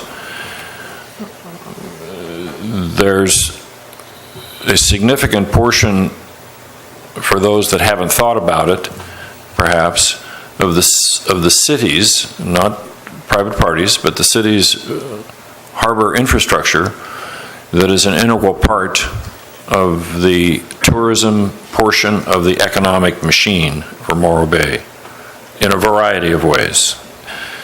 Sales tax, all sorts of things. So an additional way to look at the need, at funding these needs, is to ask the question, well, who benefits? Those that benefit, one could argue, should pay. And certainly the citizens benefit, even if they never walk down, citizens of Morro Bay, certainly, and this is not probably going to be a very popular commentary, but facts are the facts. We're looking at millions of dollars that we don't have for the infrastructure. And if we don't have the infrastructure, we're going to start shutting it down. And, tourists can then park up on the hill and look at the rock. So even if a citizen of Morro Bay never goes down to the waterfront and never goes down to the rock and never goes out on the harbor through any of the harbor facilities, they still benefit. Part of the way that they benefit is through the sales tax that goes into the general fund, sales tax from the Tidelands Trust area and from the harbor infrastructure and the harbor itself. Then one could ask oneself, well, okay, well, who else benefits? What other citizenry benefits? Folks that live in Cayucas. Sure, they got a pier, but they don't have an Embarcadero. How about folks in Los Osos? They have mudflats. Then we have tourists. That one's problematic, because unless we're going to put turnstiles up at the entrance to town and ask to see your driver's license and somehow encourage you to pay for the privilege of coming to our harbor, that one's sort of difficult. So that brings us to things like consideration of things like some kind of assessment, or as Bill brought up 4 months ago, the concept, thank you, Dana's reminded me of that twice now. And where credit is due, as was brought up by Mr. McClish several months ago, the concept, and there's different labels for it, but let's just call it a port district for the moment. Something like that, some concept like that. And when that district is formed, every landowner, at least within that district, helps to pay for the infrastructure in the harbor. So I agree with the comment that at some point the city leaders, the elected officials, are going to have to deal with some more hard stuff, because there's plenty of hard stuff to go around presently. But you can't get away from the facts. The facts are that if the stuff isn't maintained, with the exception perhaps of a revetment, and even that, it's still a pile of rocks that moves. If it isn't maintained, it isn't going to be usable. And if it's not usable, then the whole notion of an attractive and desirable and useful waterfront changes. That's too long of a speech, but I feel pretty strongly about this, and I know the rest of the board feels pretty strongly about this. So we're going to keep singing the song. I'm going to jump on your soapbox with you for a second. There's plenty of citizens in this town, and Cayucos and Los Osos and San Luis and others in this county, that come down and use the harbor, and sometimes not by their own design, but sometimes by their design, avail themselves of our services. The kayakers I told you about that fell in and needed rescuing. They're in their private kayak, they launch at Coleman Beach, they fall in the water, they need to be rescued, Harbor Patrol has to go get them. They haven't paid a nickel into the system. And they can go home and still not pay a nickel into the system. So there's, 20, 25 years ago, the major users of the harbor were folks like Jeremiah, the fishermen, and permanent and transient fishermen and recreational boaters. And even back then, recreational boaters really didn't pay anything into it. We get $5 a day out of them now for parking the launch ramp, and that's about it. But there wasn't a lot of use on the water besides people living on their boats and people that own boats, and it's changed so dramatically in the last 25 years. We got so many people on the water now using the bay that aren't necessarily people that are eating in a restaurant or paying into the system somehow. They're coming. It's great that they're enjoying the water and going over to the sand spit. I mean, it used to be, you go over to the sand spit, it'd be a ghost town over there. Well, now you go over on a given nice weekend, it's crowded. There's a lot of people over there, and a lot of those people, don't quote unquote pay into the system. But they're enjoying, like you say, the benefits of what we're offering from our facilities, whether that's, the overlook piers or the docks or just a safe environment and rescue when they need it. And so, yeah, that all needs to be addressed somehow. Dana? I would just like to thank both of you for bringing up all those points. Property values, it's a big one. People don't think about it because they live in their house and they drive away and they come back and, they look out there. But,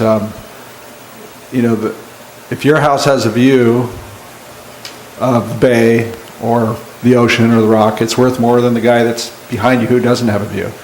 And if it starts deteriorating, everybody's property values go down because it's just not as big a gem as it is right now. Okay. Anything else on that agenda item? No, I have no more comments. No, you don't? We're done. Well, we're done for now. For the moment, we're done. Just for the moment, actually. Okay. Thank you. So that brings us to agenda item C3. We still do not have any public in person with us tonight other than Councilman Makowetzki. And I'm sure he would raise his hand and let us know if he had something he would want to say on any agenda item. So update from the Eelgrass Ad Hoc Committee and the committee's recent activities. Lynn. Thank you. The committee has met due to the impending report that is due from Anchor QEA, and as I understand it, that contract is up June 30th. So by the next meeting, or the meeting after, within 2 months, we should have something much more substantial to report. But we met in order to kind of line up our ideas as to how we were going to deal with QEA. Obviously, we couldn't, not knowing exactly what they were going to do or how they were going to approach us, we couldn't do a whole lot, but to get ourselves together and make sure that we were in good contact. During that meeting, we also talked, Lexi reported that the transplant projects that have been going on. And Lexi is? Oh, Lexi of the NEP? And the NEP stands for? National Estuary Program. They do a lot of research in the Bay and work very, very closely with the people who do research on the Bay, marine activities, marine biology from Cal Poly. So they are closely connected with Cal Poly research on eelgrass. So they've done quite a few small transplant projects over the last year, and these are almost all doing very, very well, which we're happy to see. But of course, nobody knows why, other than they're doing well. Kathy Novak, a consultant who works a lot with getting permits for projects, development projects along the Embarcadero also recounted to us a rather interesting problem from one of her projects where there isn't enough room to build the walkway that they would like to have, a 8-foot walkway, 8-foot wide walkway, to continue the boardwalk along the waterfront. And because in the past, when that has happened, they could redesign the walkway and for a very short distance have it only be a 6-foot walkway. But they've changed their mind now and want them to do... They being whom? Coastal Commission. The Coastal Commission has recently told her that no, they would not accept a 6-foot walkway, but we'll have to redesign the entire project in order to avoid some eelgrass and put in an 8-foot walkway. And that is only of interest because our eelgrass policy is intended, from the beginning, is intended for two purposes. One, to help coordinate and ease permitting for various things as it relates to eelgrass, and two, to protect eelgrass in our area. So those were just two examples of ongoing problems that we hope a policy may help alleviate. So after our meeting, I spoke with Eric, and one of the other problems that came up was we had long time ago discussed with Scott Graham, planning, whether a policy statement on eelgrass could be incorporated in the general plan and the local coastal plan. We sent a letter up to City Council that happen, or to, was it to City Council or was it to Planning, Eric? I'm not sure. To Scott, all right, to Scott of So it's the Community Development Community Development. And we were unsure as to whether that had actually happened. Eric, you were going to look into that and see if indeed it is going to be in the general plan? At this point, I can't guarantee it's going to be in there. Our comments are moved forward for consideration. Okay. But I mean, we won't know that it's in there until the final product is out. Okay.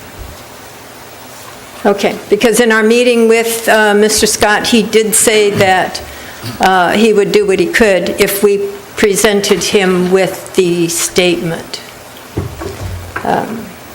So as it stands right now, we are still waiting for Anchor to communicate with the committee and see how we can be of service. And to add to that, if you could, you said the committee met and you had maybe had some ideas or questions, if you could put those questions, comments, hopes, dreams, desires, and send them to me, and I can get those to Anchor beforehand, before they come up and meet. I think he's going to come up here and meet with us in person. Be good for them to get that ahead of time so they can prepare whatever your questions might be. Sure. And then I'll get a schedule when Anchor's able to come up, and then I'll put that out to the committee, and you can look at what dates and times work.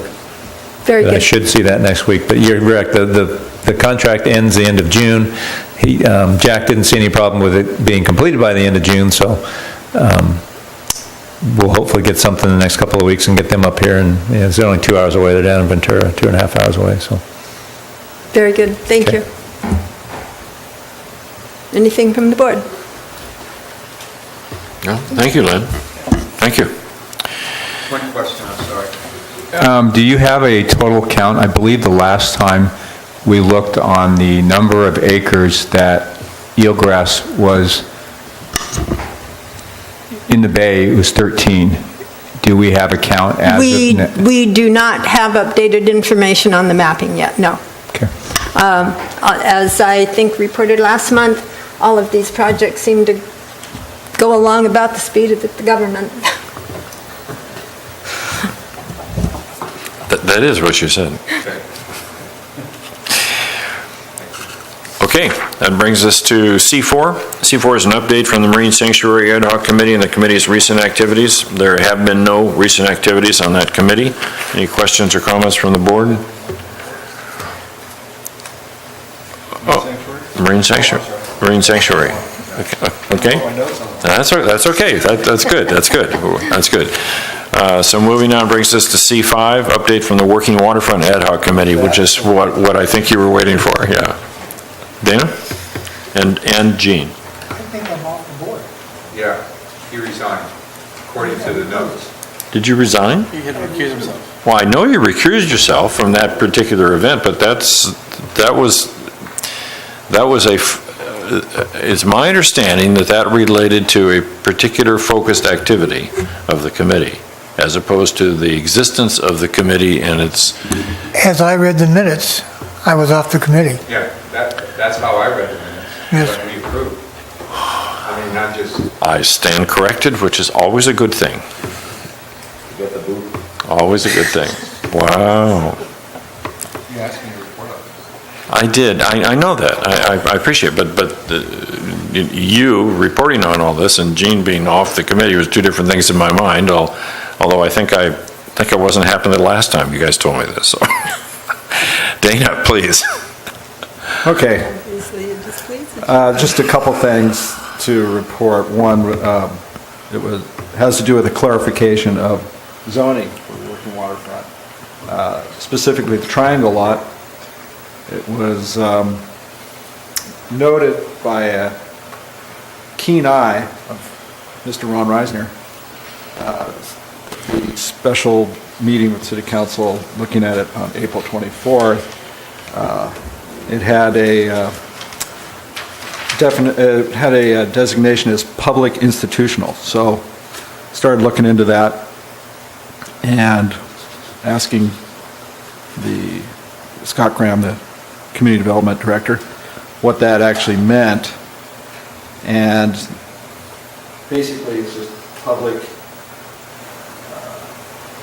as a land use designation comments, wide variety of public-owned facilities serving the public, including government buildings and service facilities, or quasi-public facilities such as hospitals, cultural or civic resources. So then we were asking, well, how does that work with marine-related uses? So, and then I also put in there maybe a possible overlay. Well, he responded with a correction. He modified, he updated Module 3 zoning to include harbor, port, marine facilities as conditionally permitted uses in the public facility zone. Also the definition of harbor, port, and marina facilities has also been updated to include boat haul-out facilities. So this was good. Thank you, Ron, for seeing that so that we can make sure all our hard work for all these years that these things keep going forward with these examples so that in the future they don't go, well, it doesn't say anything about marine uses here. So we just want to make that definitely part of that. Is it not correct that at present that's draft language? Correct. As part of the GPLCP update process? Correct. Yet to be adopted? Yet to be adopted, but at least it's going the right way.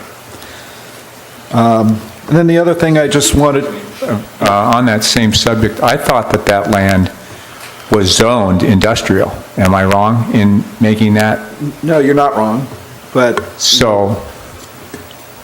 But apparently the city was contemplating a particular set of uses irrespective of the traditional zoning, as Dana read from what their original thoughts were. I mean, I should say their current original thoughts were now modified.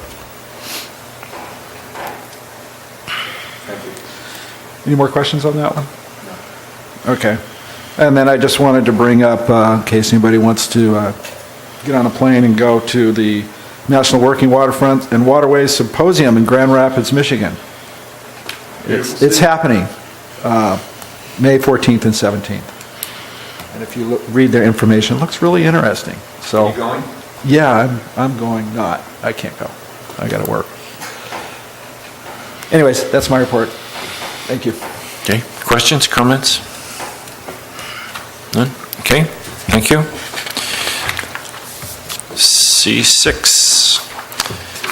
C6 is presentation and input on water and electricity metering and/or coin operation for cost recovery at the city's various vessel and boating facilities. Director? Thank you. So this is a carryover from last month.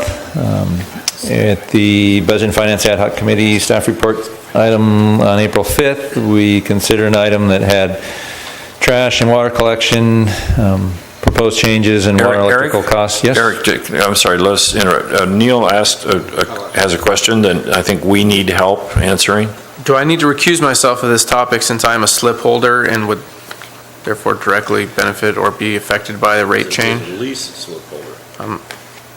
Well, I have a lease, but I also have a boat in a city slip. Well, that's two of us.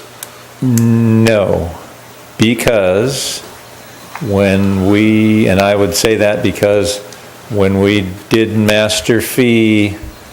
proposed master fee changes, remember a couple of budget years ago, we had a pretty comprehensive master fee overlook and review and changes, and I asked the city attorney that very question because you had the question back then. Right. And the answer was no, because the thing being considered a fee on something that you may be partaking in, the decision to be made is going to affect 25% or more of the people affected, of what the thing affects equally, meaning at least 25% of the slip holders are going to be affected by the decision. And if it's 25% or more, then you're good. And it's really going to be 100%. So yes, you're in the clear. Okay, just want to be clear. Yep, no problem. Sorry, Gene, that didn't apply to you on working waterfront, apparently. Tried. And I'm sorry, Eric, because we interrupted you and threw this off, could we ask you to start again, please? So last month, we considered several items related to the budget, a couple of them being water and electrical costs as they relate to the city, the department's budget, and possible cost recovery of those being water and electricity.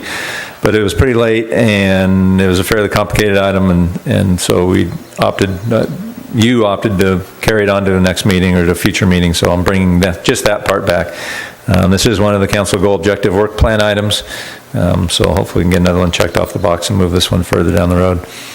So the water costs, so I'll break it up into water and electricity. So the water costs on our various facilities amount to, at least this is what I'm budgeting next year and next fiscal year, and this is based on what we've experienced this year and what we're anticipating for water cost increases. So next year's water cost will be approximately $51,000.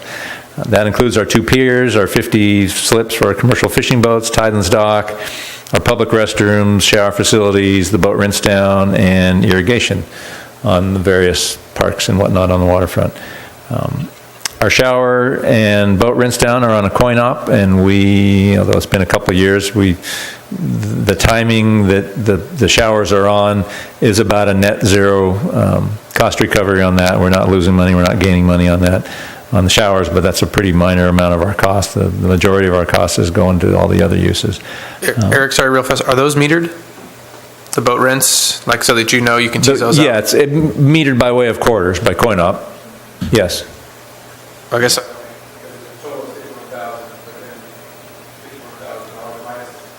$51,000 minus the shower and the boat rinse, right? Is what the.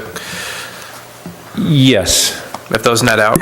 Yes, this is not a net, this is a gross number. So yeah, the 51,000 is not after recouping costs from showers.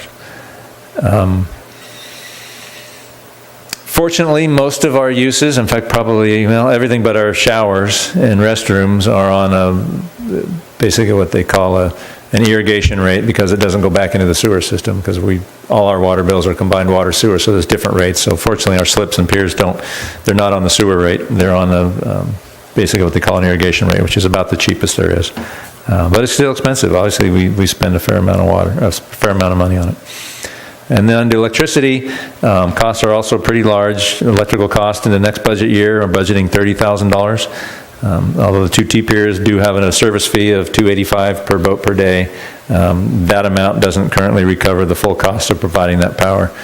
When I did a cost recovery analysis in 12 or 13 or 13-14, fiscal year 13-14, as I recall, our electrical cost recovery was about even on the T-piers, but we've since found out that on the South T-pier, the majority of the use there was not being metered due to an oversight by PG&E that they caught up to since 1986. So we dodged a bullet for a lot of years there, but unfortunately we're not anymore, so the T-pier costs have gone up substantially. So we're not recovering what we're spending on electricity in there. And since we last did cost recovery estimations, again, that was for 2015-16 master fee rate analysis and budget setting. Our water costs have increased 88%, and our electrical costs have increased about 30%. Water largely because of the cost for, obviously, cost of providing that for the fee increases that have been enacted recently for wastewater treatment plant upgrading. And electrical, although city facilities folks have done a fair amount of work in our parks and restrooms with LED and light power saving measures, electrical costs are still pretty extensive and not going down. Spoke to you earlier about the finance department has done a request for proposals, RFP, for a comprehensive fee study on all city fees. That's going to include all of our harbor fees. So we did what I sort of call our seat of the pants fee analysis back in 2015-16, where I factored in most of the major costs, but it certainly wasn't a full comprehensive fee study like really needs to be done about every decade. And then you update it by a CPI, typically in most jurisdictions, and every decade you go redo study and make sure you're capturing all your costs that go into things that you're trying to recoup fees from. So again, assuming a firm is engaged to do that, they'll undertake that study this summer and fall and likely present maybe this coming winter for incorporation into budget consideration next spring. Breaking down by facility and this is some of the data you wanted to see last month to sort of look at this from the water standpoint, and most of these things I can break down pretty succinctly. Some of them are combined more on the electricity than the water side, but I don't have any. I guess by way of the math, this is, the facilities we have and what we spend on water versus all the other amounts of water that we spend on. Do a simple net subtraction and come up with what we spend on irrigation and all the other non-metered uses. But the South T-pier, our total cost is about $1,700 per year. North T-pier is about $1,300 per year. Beach Street slips about $400. Dune Street slips about $825. Launch ramp slips about $965. No idea why.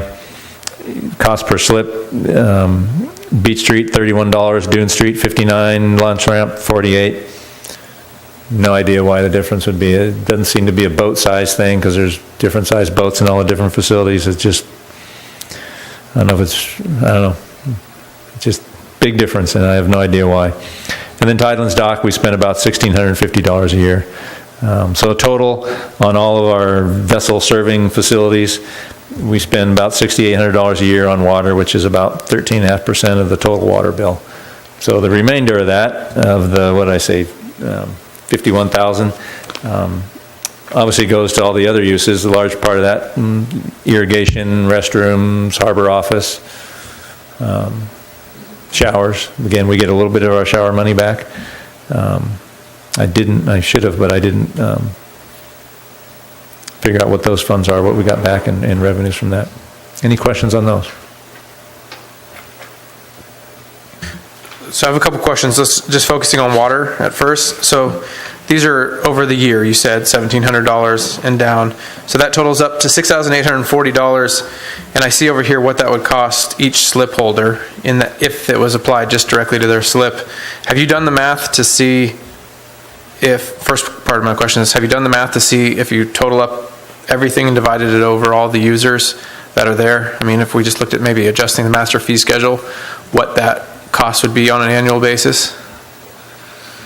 So that we just had like we talked about when we did the master fee schedule, a 100% recovery, what that would cost?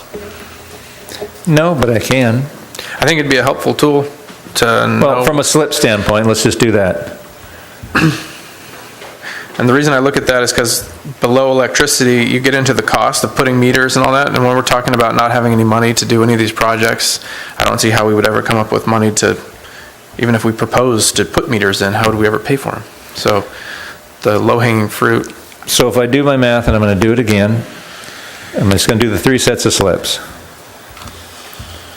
We got 400 and 825 and 965.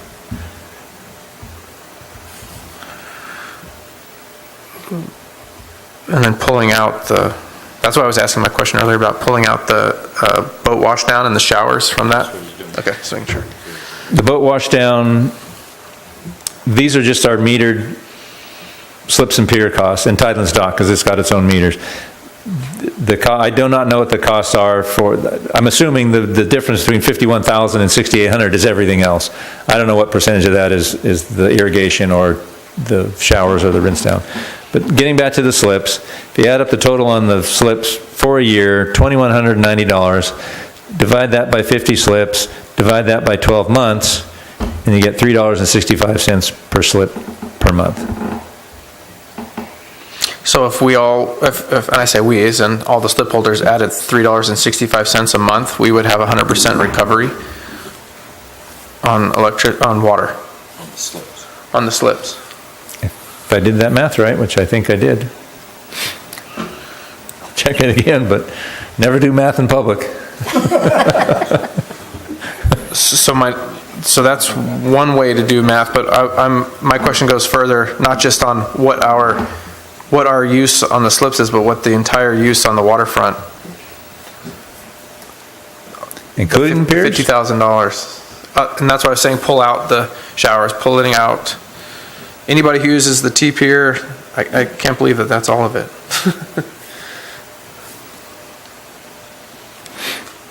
That's all of it. I know, just hang on a second. Just hang on a second.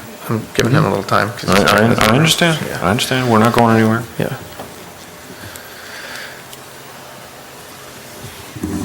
So I have a question. How do you well, he's doing that. I can ask you guys a question. Oh. How do they do a meter on the water? I mean, how do it's not a coin-operated thing, so you just... Probably have to put a water meter at the top of every launch ramp, or of every ramp going down, but then each boat would have different usages. And every hose bib on the T-pier? Yeah. Right. Thus the... Which are shared, by the way, between slips. Yes, and between different boats. So, Yeah. a meter in every boat? So if you're suggesting that it's problematic, I'm just curious how they do it. Then your point's taken. Or unless it's coin-operated. Eric? Jeremiah, I'll get to you. Yes, sir. Are you I thought you were crunching some numbers over there. Oh, I crunched them again. I came to the same number. You're right. Electrical metering by slip has been around for a couple decades now, and the solid state, small components. The water equivalent of that is coming around, and actually is part of our Beach Street slip project. I'm having our project manager look at the cost to install that to see and what the logistics are, and there is water metering that does occur that way now, like the electrical, so it's not like you need the giant meter in a box for every single one. So what the cost of that is, we don't know yet, but that technology is coming around. But you're right, it is problematic in that it's shared services. It's not like at your house where you've got a little more control over it. the water? Electricity is easier because the power stands, each power stand has, theoretically has its own supply. So and when each slip has its own supply from a given power stand. And I'm sure there's power stands that could be lockable. There are. Where you lock your hose bib up. Yeah. Or put a lock, you can put a lock on your own hose bib. You can buy those at the hardware store if you really want to. So just make sure my question is answered. Regarding water, in order for the city to get 100% recovery for the water, it would cost $3.65 more per boat, per month, per slip, per month. Would give the city 100% recovery? That's what my public math says. For just the slip use. Just the slip use. Just the slip use. Pier use, I don't I mean, I could, but it would take a fair amount of time. I don't have how much per boat month that water cost was. In other words, on the South T Pier, as you know, the pier usage comes and goes, and some months it's 5 boats, some months it's 10. But you know what the annual bill is, and you can...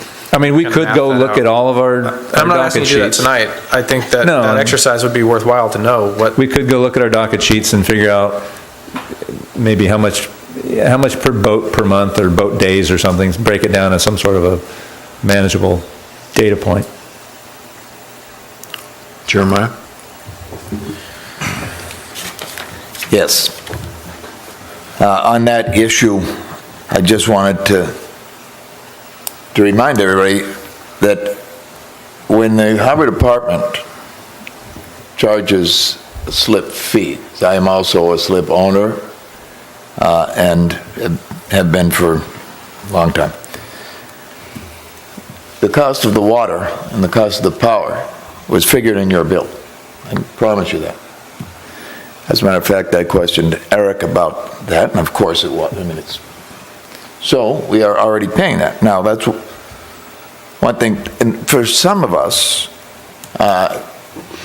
the previous city manager had gone through, as a matter of fact, here in the, as a lot of you recall, had got a raise for our water and power. When he was trying to increase the slip fees for the city, fortunately, the Harbor Advisory Board advised them not to, and they followed that advice because, well, he did come back and get an increase in our slip fees, and that was to cover our water and power. Well, we are already paying for our water and power. So now we're paying double for our water and power, the way my figuring is. I'm sure Eric can come back on that. So any increase, I feel, in our water and power, whereas we're already paying, I think, double,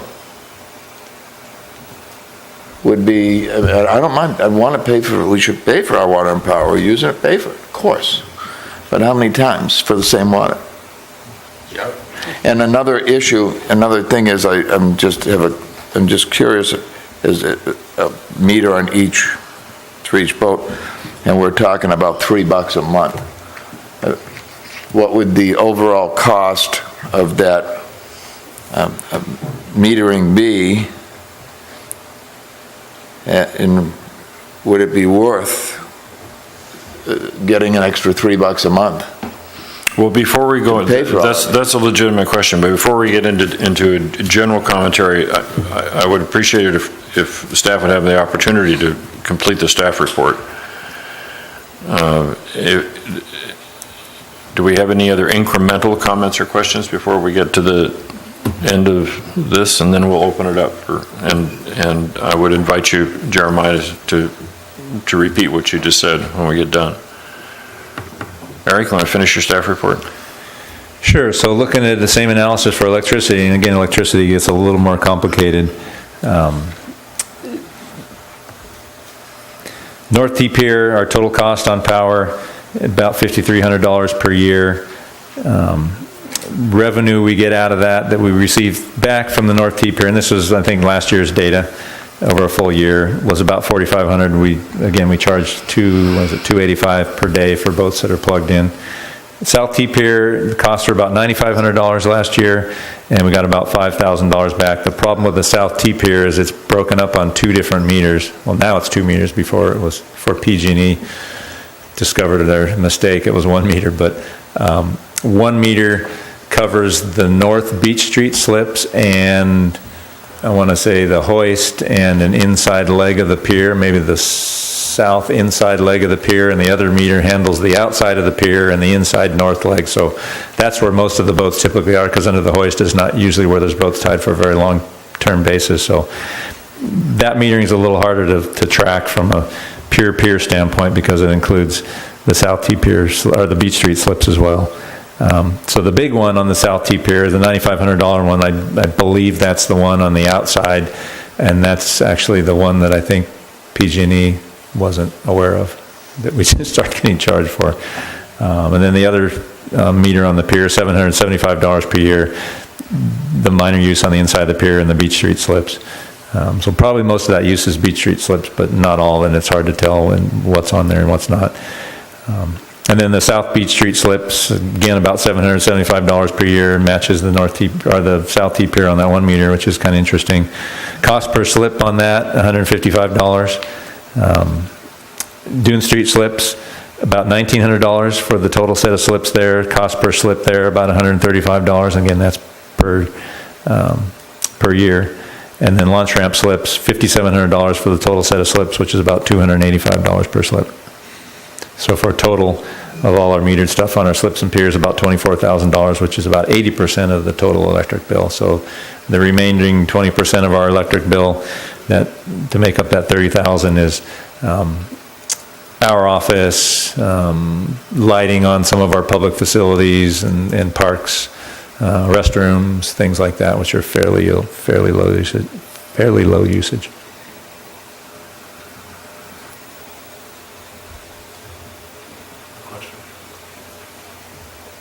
Dana? Yeah, is the power out at the yard or the storage for fishermen, is that part of, I mean, it's on. Is that part of this equation? I know you guys don't have power at your building yet. No, not in the big shed. We do in the little one that we gave up to the Coast Guard, but no, I don't have that figured in here. That's a good question, but we pay that bill, and that covers the Coast Guard's the building that we lease to them now, so we get some revenue out of that, and then the fisherman's gear storage. I don't know what that bill's like. Yeah, you know how much it runs? Can't even remember? I don't remember it. I've looked at so many bills and so many meterings, I can't keep them all straight anymore.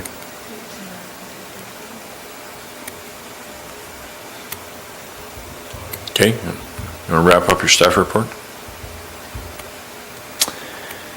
Sure. So on the electrical end, to answer, I think it was Bill, your question, the cost to purchase and install, this is assuming you can retrofit existing infrastructure, electricity metering and water metering system, indoor slips, for the total of all the 50 slips would be about $65,000.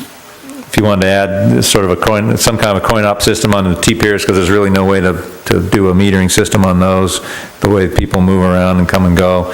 And Tidelands Dock would add about another $5,000. So about $70,000 to install all that kind of equipment, and about $5,000 annually for software and customer support. Given the costs on electricity and water, 3 to 4 years to recover our costs on that if we were to meter those. Or build it into the fees. Okay, Bill. Comments or questions on this? Comment is that, as Jeremiah stated, I was here too when we looked at the fee schedules, and this is when Dave Buckingham was here, and he wanted to have that 100% cost recovery. And I thought at the time that we had 100% cost recovery for both water and electricity. And if we don't, then we need to relook at that and find out why not, so that we can understand the dynamics, because at this point in time, I'm not ready to do anything, especially not spend $70,000 to put in meters right now when we're so broke, as far as I'm concerned. Nor are we proposing that. So to answer your question, or to follow up on that, yes, we did a fee. City Manager Buckingham directed all department heads to do a fee study in-house, which is not how you're supposed to do it, not how you typically would do it, to really get at all the fees. So we all did. Community Development, fortunately, had a recent model that had just been done down at Pismo Beach, where they were able to use their model and model their fees after that.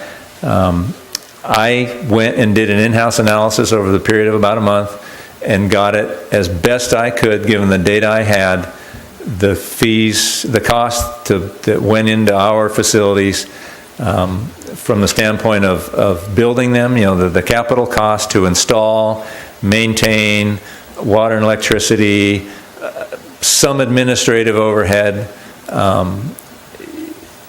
Well, I won't call it a seat of the pants analysis. It was a very rough scale analysis, and I can guarantee you that it probably didn't capture all the costs that really go into providing these things. And that's where a true fee study, like is being put out in this RFP, will capture all that, because you get consultants that do it for a living and know exactly how to get at the numbers and find the numbers and spend the time and do it right, will come with the numbers. So, yeah, in theory, we were, I forget, in the 80-something%, I think, on our slips, and peers were close to 100.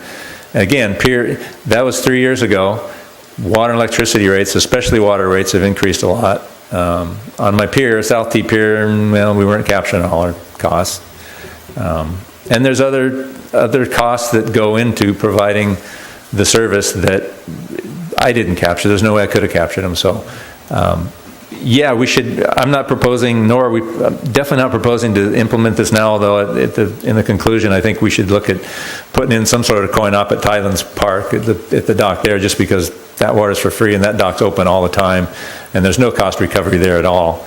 The rest of our slips, we really need to wait until we get a fee analysis implemented and see what the fees, or what our cost analysis implemented to see what the fees really ought to be, and see what the costs are to provide slips and piers over time, and then factor in these utility rates into them. I concur. Thank you. And thank you for, and I owe you an apology, thank you for taking the initiative to finish up your staff report when I cut you off. No, you didn't cut me. I didn't, yes, I did. I didn't turn the page. And all of the comments that you just made are in the staff report and on the last page. So what I'm proposing, or looking for input on is, yeah, the fee study will hopefully really get at the true cost. But again, Tidelands Park, we should put something out there now. We've gone through a number of systems over the last few years. We looked at doing this a couple of years ago, but we didn't have a good system that we were happy with. It could survive the vandalism and was pretty prevalent for a while. It seemed to have, knock on wood, died down. So hopefully we can get a system out there that'll survive. And with solar operation now, if we need something electrical, there's a lot better systems out there that we could make pretty independent out there on Tidelands Dock, and we ought to get something out there in Tidelands. Dana. Yeah, I would agree, especially Tidelands Dock, people just pull up, fill water tanks. There's a lot of usage there that can be paid back with coin-op. And being a public dock, I think that would be a good option. Yeah. As far as meters, I am anxious to hear more from everyone else, especially Jeremiah, concerning their fees and where the money, what the fees were for and such. But overall, I think meters would be a good way to reduce usage also, rather than people just kind of going, hey, I'm paying for this anyway, so let it rip. And I'm not saying that happens to, specifically to anyone, but I can see that train of thought happening at some of the slips or some of the facilities. Even if you had to back that, going through this more intensely and finding out where the costs are and everything, and if there's a way to back that cost out in the overall fee and then add the meters. But then again, you have to incorporate the cost of putting all this infrastructure in. So I'm anxious to hear from everybody else. Neil. I don't have any other comments. Lynn. Only that if they're going to do the fee analysis, maybe we should just wait, other than the Tidelands Park dock, and until you have more accurate and more information. Jeremiah? Yeah, I think I've covered what I was going to say. Gene?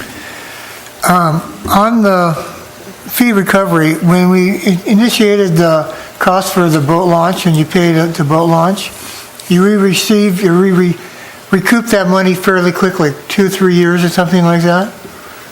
Yeah, the cost to put that system in was, I think the machine was about $15,000, and maybe a couple thousand more, and some infrastructure work that needed to be done, and there's ongoing cellular and prescription costs to stay into that system, and in the first year we made about $20,000 on revenue on that in the first year, and now we're up to pushing $30,000. Okay, I And we haven't don't changed have the any fee. problem with cost recovery of 3 to 3 years. I think that's pretty reasonable, but we need to see the numbers first, so. Dana made a really good point, and that is that if there is some sort of a equipment or a mechanism that makes one conscious of what you're paying for, it often leads to conservation and decreased use. So that's kind of a win-win deal. You get some revenue for the use of the commodity, and potentially you get some reduced usage as well. So I agree with the members of the board who think that it would, as Lynn quite succinctly stated, that it would be good to, with the exception of the title and stock issue, to see what happens, see if the RFP actually is responded to, and see if council then approves the work. So my question is, and I'm not sure anybody has an answer to this, what if council doesn't approve a comprehensive fee study to be concluded in 2018? And that's not a rhetorical question exactly, but not sure anybody's in position to answer that right now. Well, I think then we need to bring it back to our board here. Yeah. So, Eric, I think that the majority of the board, I can poll the board if you want, but I think it was pretty clear, a majority of the board supports the concept of a coin-op water metering out on Titleist dock. Do you need anything else from that? I'd be very interested in what some supplier would offer up as a cost to do that.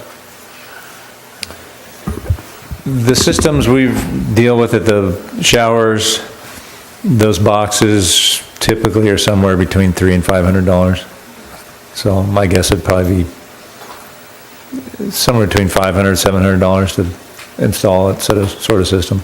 They're not too bad. And how many bibs are on the dock, if you can recall? One or two. Is there one still out at the north end, or did that one go away? So probably over.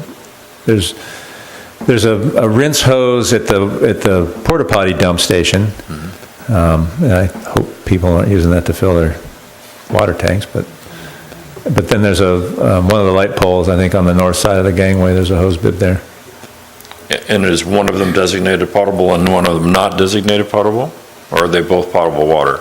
Well, they both come from a potable source. One is just, it's a little hose bib like in your sink, that pulls out of the sink for rinsing things down. It's if you dump a porta potty into the porta potty dump station, it's to rinse that down. Could I go down there and put a longer hose on and get it to my boat? Yes. One of the users says yes. Sure. No. I mean a pump station user is what I meant to say. Sorry. Well, no, you could. It's a hose that pulls out, kind of like your sink, pulls out of the dump station, and it's got a little hand spray on it. So yeah, I guess you could if you really wanted to jimmy it and get crazy with it. But I don't know. To me, it's got pretty high ick factor. But that's just me. I mean, where there's a will, there's a way. It's true. Yeah. So you're telling us that it's very modest. The cost is very modest. Yeah, it's not bad. Okay. And what sort of a fee rate? I mean, what would you propose down there? At the showers and at the rinse down, it's about 1.5 minutes per quarter at the pressure and flow rate that we typically get down there, to be at about a $0 dollar sum game.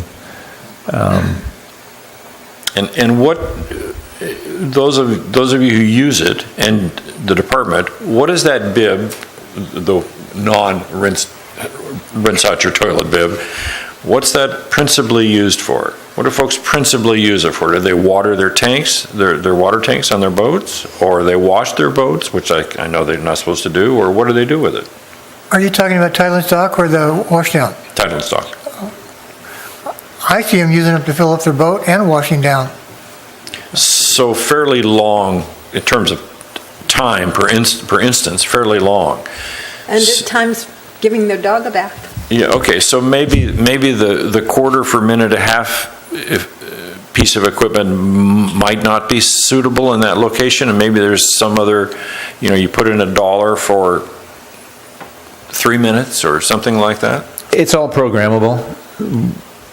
There's most of it has little switches you can, although some of them are push button, but depending on the system, you can change the rate per quarter or per slug or whatever you mean put a dip switch or something like that? Yeah, dip switches, yeah, exactly, that's what's in them. Okay, all right. Gene? So you're a liverboard and you need to put 50 gallons of water on your boat. So how do you accomplish this?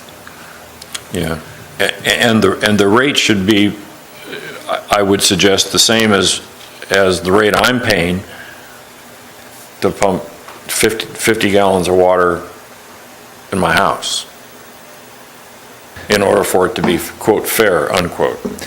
I mean, one way to do it would be which is what I did in the showers and the rinse down, is just time it and figure out how much water comes out in 2 minutes, and then figure out what that water costs and multiply it. And that's how I came up with the time we've got on there now. Well, that's pretty simple. We know what the pressure rating is, and we know what the idea of the delivery is, right? A wide open hose would maybe a little different, because you probably, most people, when they fill they're holding their water tanks, they're just putting a wide open hose in there to get it flowing as quick as they can. Sure. Versus a nozzle type thing or a Sure. shower, so.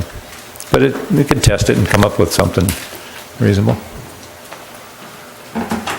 Okay, all right.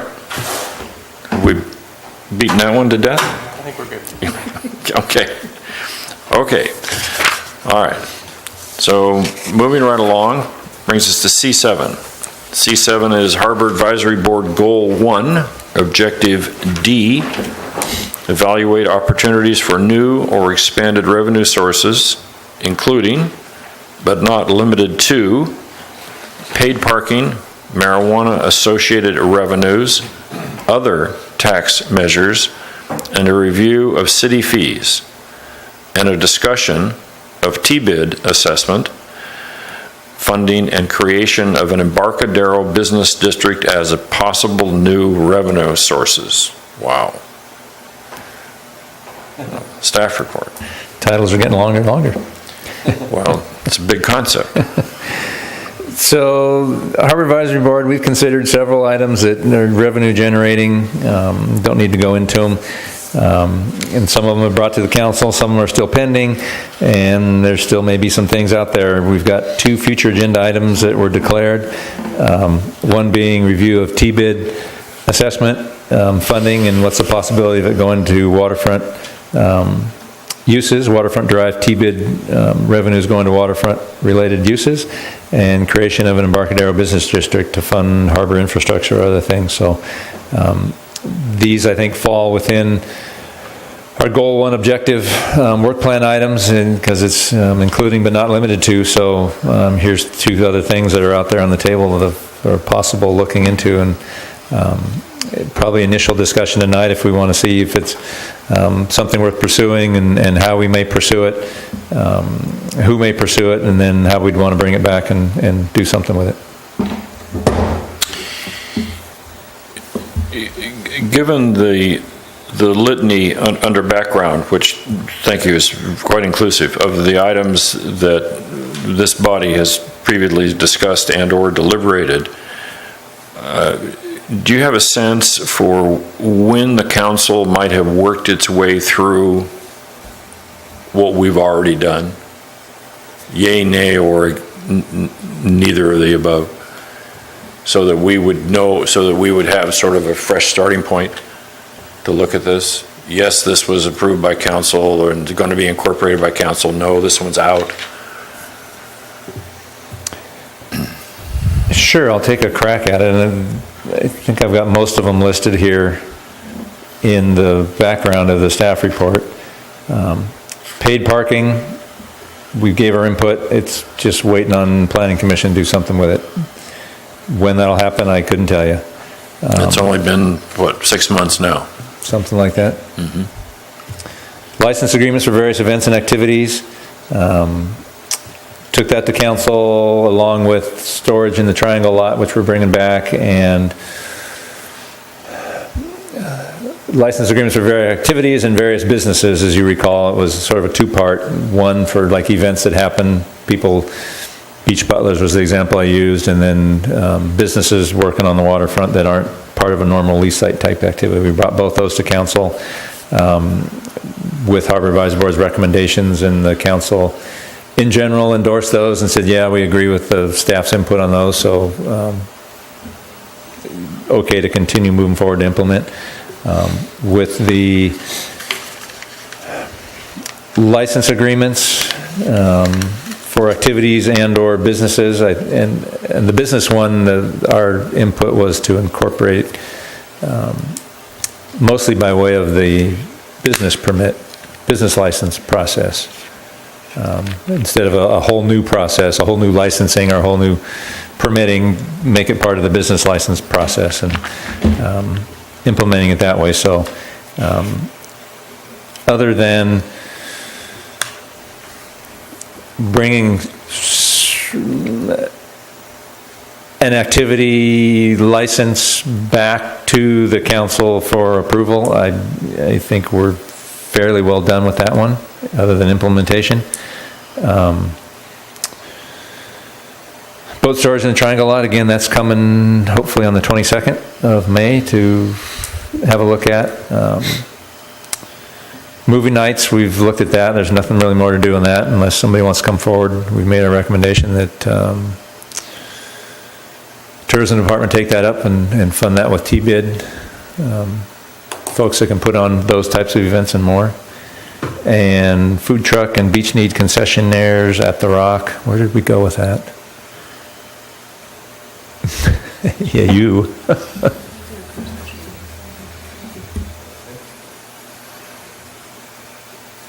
Well, current municipal code says you can put food trucks out at the Rock during special events. Trying to call what we did with beach need concessionaires. Like if somebody wanted to put umbrellas and towels and boogie boards for sale. You mean where this body ended up with that, or, Yeah. or what council's thinking about?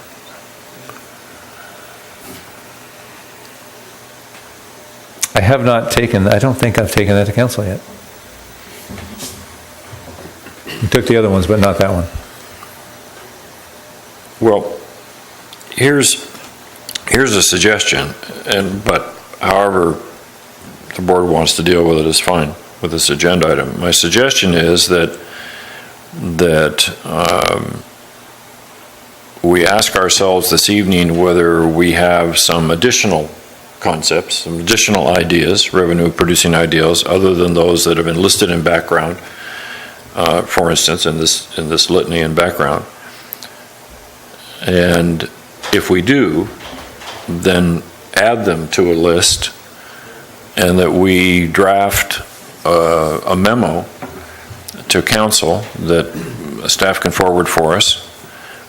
And we ask them specifically, I mean, I'm loath to spend time on something that council simply isn't going to consider, for whatever their reasons might be.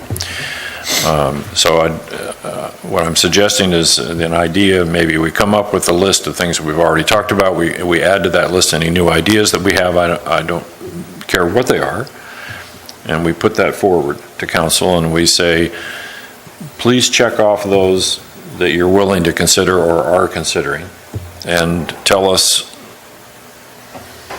as you're currently constituted, those, if there are any, that are non-starters. What do you think? Okay, so Eric, does that seem like a reasonable thing for us to do? An expeditious way to approach this? Yeah. Okay, so do we have any ideas this evening that are in addition to those that are, and let's just use this descriptive block called background, and there's a list of items there, and we have talked about others in addition to this. Do we have any others that are not written down on this piece of paper right now? Plus the subject too, right? Because the subject covers Yeah. not limited to. Yeah, paid parking. you got- oh, You got thank those you. 1 and 2 items. Yeah, there's, marijuana. thank you, there's descriptors in the subject line as well. Thank you, thank you. Yes, Jeremiah. Yeah, they just, aforementioned was a truck out at the Rock, or trucks. There could be a way, and I'm not sure how it would be done, but to have perhaps some way the harbor would be able to lease or operate something, would have nice out at the Rock area, something that the people who gather out there could use, whether it be drinks or hot dogs or whatever the hell it could be, because that is where the people go. Everybody that comes into this town at one point or other goes to the Rock, and sometimes they stay for long periods. And long story short, it's obviously an excellent location to conduct business. What that business might be, I don't know, whether it would be, somebody just mentioned boogie boards or whatever it was. Of course, it would have to be done neatly. I don't think it should be done on a carnival type of thing, or maybe it should. Beach is carnival. But anyway, it seems to me there is space out there, and would be a good place to put some sort of a business operation in. You're talking about a temporary or permanent concession, or all of the above? All of the above. Probably weather permitting, but the type of weather we have and the people that gather there are numerous at all times of year. This afternoon, if it was my post, I'd have probably left it. Gene? I'm going to have to disagree. I knew you would. I would just hate to see a carnival act out there. It's, all I can see is trash or wind and cups and trash and more people, and, you go out there, it's pristine, basically. You bring what you have, you pack it in, you pack it out, and I would just hate to see it turn into another Pismo Beach. It's too nice out there when you go out there. I hate to see you ruin it. And we've supported that opposition for the last 40 years that I remember, and I don't want to see it change. Any other commentary? I see where both of you are coming from. I just have to say Pismo Beach is getting a lot nicer than it used to be because of it. But I think not that I'm selling this, but I think what Jeremiah is talking about, possibly a creation of a food service lease site. So that there was actually just one business there, that the city owned that lease site, and that's how they could get revenue from it. I wouldn't want to see, I don't know how much money you could make from food service trucks. I just don't see that being very profitable. Even for the city? Yeah, that's what I'm talking about. Not for the food truck service people, but for the city. What would their take be that would draw anybody there that would be significant? So I just don't see that one really working so well. And then the marijuana, I don't remember discussing that before, and I don't know how that works. Except that I have heard that We just want our share. Of the revenue, of the revenue. Anyways, That's just the title of... From what I've heard, the processing part of it is more lucrative, is a lucrative end of it, and not so much, the brick and mortar or just the sales is definitely has its benefits financially, but I don't know that much about that one, so I'm going to stay out of that. Well, I think, Eric, correct me if I'm wrong, the reason you added it on the subject line is because the city council is contemplating taxing marijuana activity. Yeah, really the only reason I have it on here, because that's the goal objective title. The city is pursuing that. They've already done a lot of work on it, draft ordinance. I think we've actually put something on the books already, and now it's got to move forward for further work. But the city's already dealing with that one and addressing it, and has already got things moving. So, no, I didn't put that one on here for something for us to consider, unless you really want to go there. No. Yeah. So I got three things to address. One is Avila. I think it's the third Sunday of every month at the Avila Golf Course, and I was there for Easter Sunday. They have a food truck Sunday in which they've got, I don't know, a dozen food trucks and some other vendors. They have picnic tables put out, and they don't charge any entrance. They charge $6 for parking, and then the vendors, the food trucks, pay to be there to sell. And it brings out, on Easter, I mean, there was probably 500 people there. Granted, it was Easter Sunday, but it's a temporary thing, once a month, and it's an opportunity to then, I mean, we went to it, and we ate at the food truck, but then we went downtown Avila, down onto the Embarcadero, and you see people just kind of pour out into the town after they go check that out, listen to live music. So that's a temporary event. It's not every day of the week. If you're doing something out at the Rock, you got coastal commission, so you can't really do anything permanent without, going through that. But you could have temporary uses that are coming and going. So that's my address on the food trucks. I think that would be some place to possibly start. Second, parking. We've talked about this in the past, and if there is some sort of area that we can agree that we can have cars park and that the title and trust can have access to some of those funds, there could be some kind of partnership when people pay a fee to give an added value, possibly bundling it with a pass on the shuttle. That could take you either to the Rock or into the businesses. So to go with your additional parking, so you could charge a fee in a lot that was, your car's protected, and then it has a shuttle to take you around town since you've parked maybe possibly further away from town than you'd like. And then third is marijuana. So the city, I don't know, I'm not familiar with what the city's doing, and like Bill said earlier, I know nothing about nothing. But I do know that in Colorado, where it is recreationally legal, like it is now in California, that they had, I believe in their first year, they had $100 million surplus in taxes, and they were able to direct the majority of those funds to either education or what's roads considered? What that, roads and structure. Infrastructure, thank you.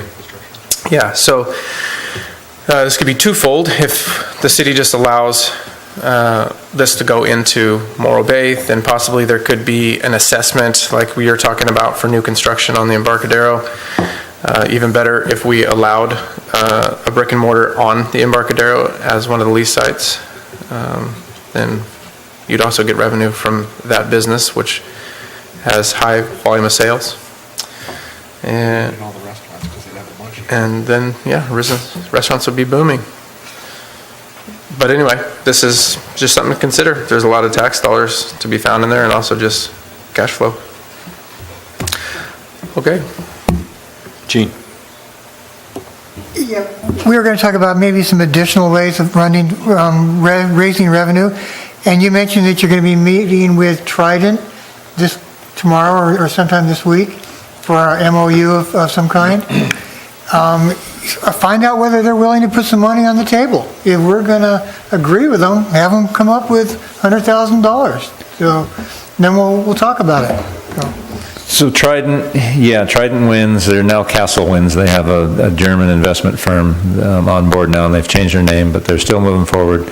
As Jeremiah knows, they're working with the Fishermen's Organization on an agreement with them to mitigate what the impacts might be of the farm out on the ocean, and they also, the wire is going to have to cross city property, preferably using the outfall lease tunnel to get to the switch yard back behind the power plant. So Trident is fully engaged with the city. They have been since day one. Should that get should that project move forward, I mean, there's a lot of big hurdles to get past, and the financial scale still baffles me how it works, but I guess it does.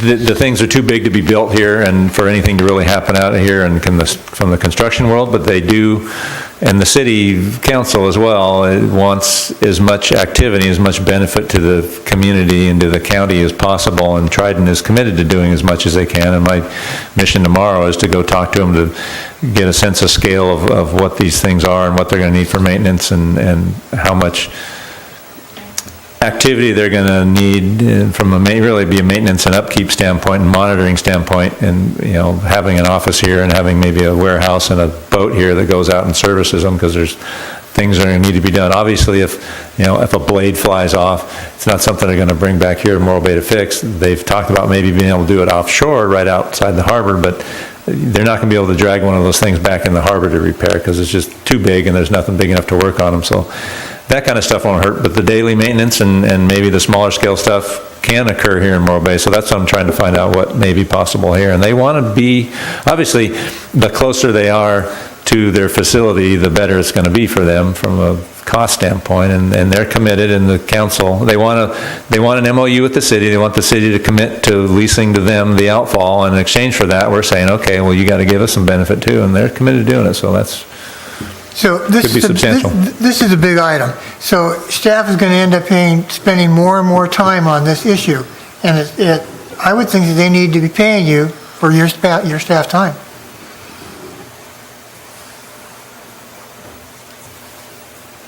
That's the way it's done in the private sector. Put a meter on it. That's the way it's done in the private sector.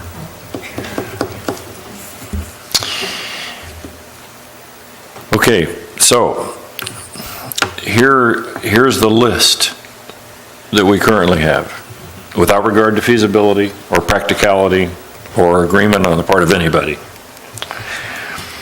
In no particular order: paid parking on and near the Embarcadero, marijuana-associated revenues, city fees, a share of TOT, a share of possessory interest revenue, share of the sales tax that's generated off of the title and trust lands, periodic events at the Rock, some sort of assessment, whatever that might be, and the Port District concept. Hang on, I've got another paragraph here to look at. License agreements for various events, which is same as periodic events at the Rock, but expanded idea. The food truck and beach needs concessionaires, and boat storage in the Triangle lot, and movie nights if somebody wants to take it on. So that's our list so far. You got another one? Just if you could add to the food truck, not just the Rock, but Thailand Park, that could happen there, and you could have like music on the grass there.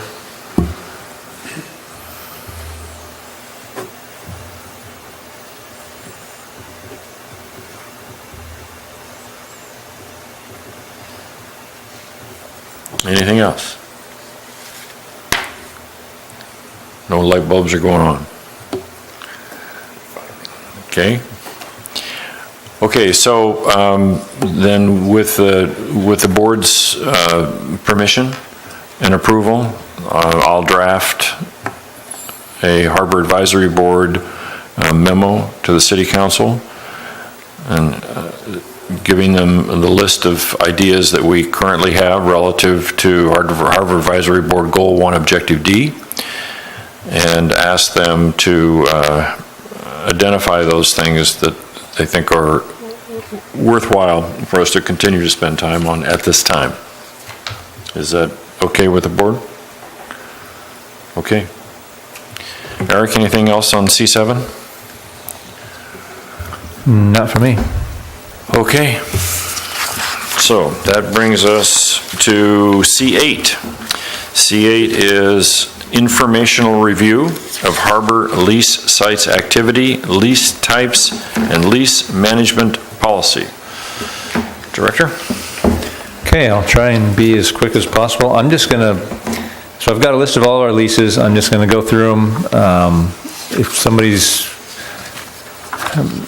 I'll try and stop at each one, but if you've got a question or comment, throw something or wave or make a sound so I know if you've got something you want to bring up on a particular site.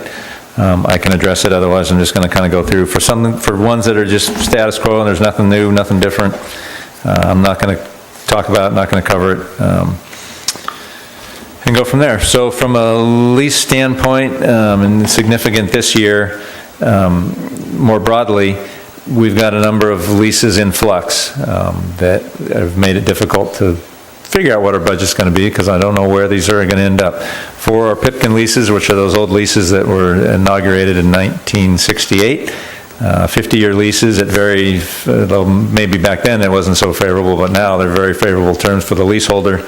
Those four that are left are the aquarium site, Gray's Inn, Libertine Pub, and Giovanni's Market, and I'll cover those individually when I get to those. The bulk of our majority of our leases are now on what we call the modern lease format, which was updated in probably the early 1990s, early to mid 1990s, and then got another updating in the 2000s, probably starting from Marina Square redevelopment on up, although Marina Square is a little bit of an in-between. Pretty much everything from Marina Square forward has been on a relatively modern site, or modern lease. There's still a few outliers out there. There's still a couple old leases off the hook, although it just expired. We're on an interim lease there now. The lease that was recently there that expired at the end of March was an old oddball lease, and the lease on Giovanni's Fuel Dock, which is now on holdover and pending renegotiation, is another old oddball county lease. Yeah. So those are kind of the lease formats out there. Like I say, most everything else is on a relatively modern format with a few outliers. So going from south to north, and these are by lease site number. I'll also give you the name. Someday I'm going to rename these to something a little more simple than that strange numbering system we have.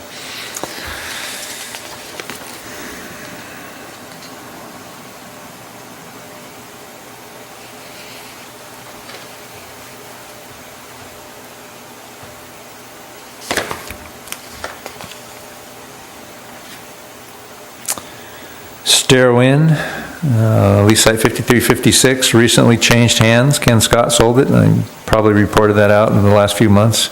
He redeveloped that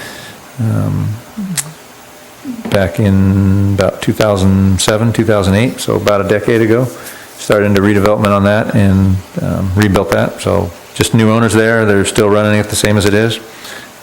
Great couple, Chris and Cynthia Costeca.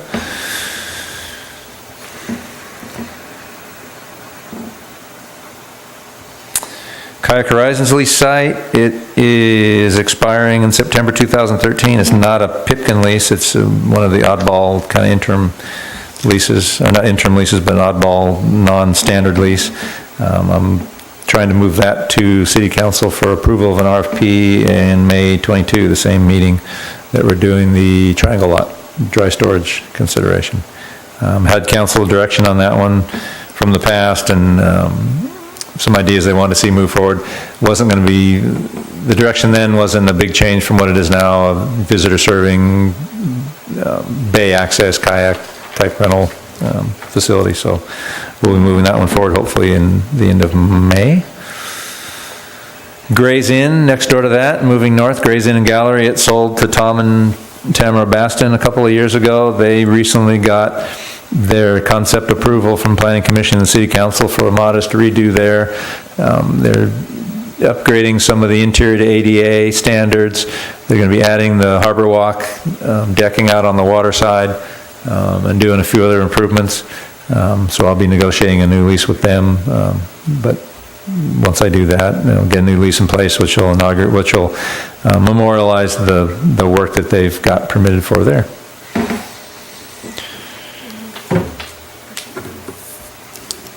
And that again is a Pipkin lease, so we'll get percent gross out of that one, and hopefully see a little more revenue out of that site once we get it on modern lease terms.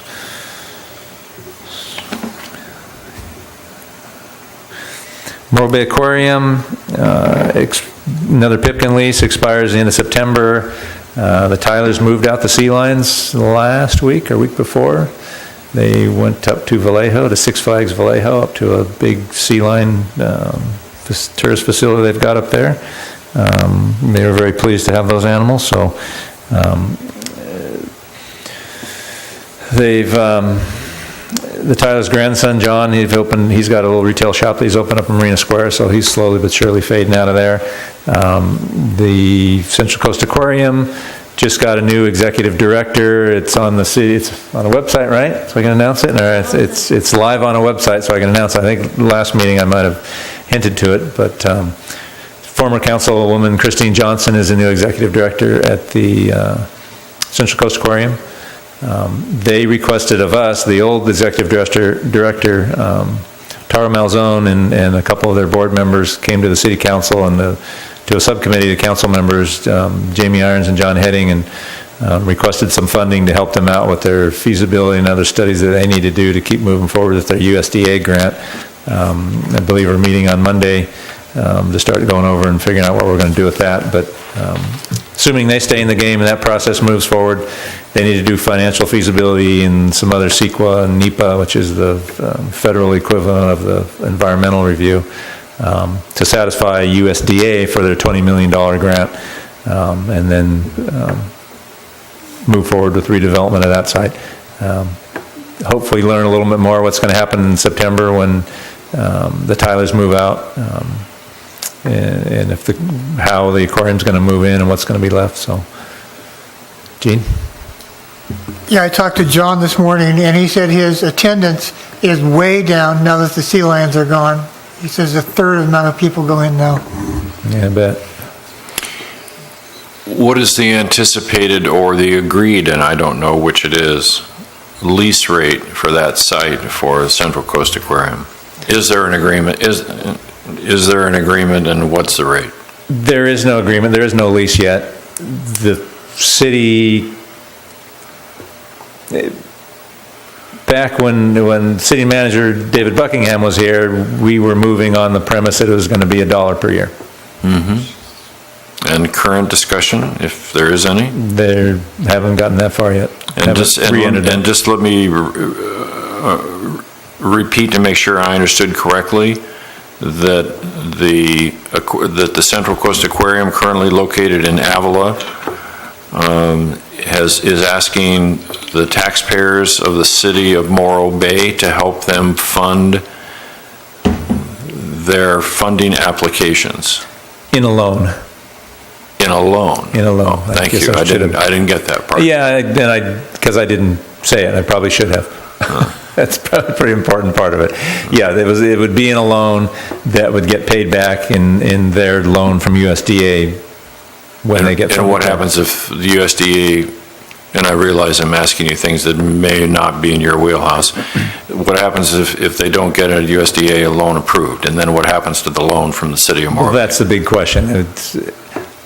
The city and the city council are going to have to decide if we're willing to move forward under those parameters, and really what it's going to take is the aquarium convincing the city that they're a good risk and here's why, and they're going to have to come up with that reasoning and that rationale. And a year ago when this all came up, and I spent some time and another citizen here in Morro Bay spent some time researching the financial situation of that aquarium organization. What's the kindest way to put this? They didn't have any money. We'll see. That bridge is yet to be crossed. Thank you. You're welcome. I just have a question. What was the aquarium paying that's there right now? Well, actually,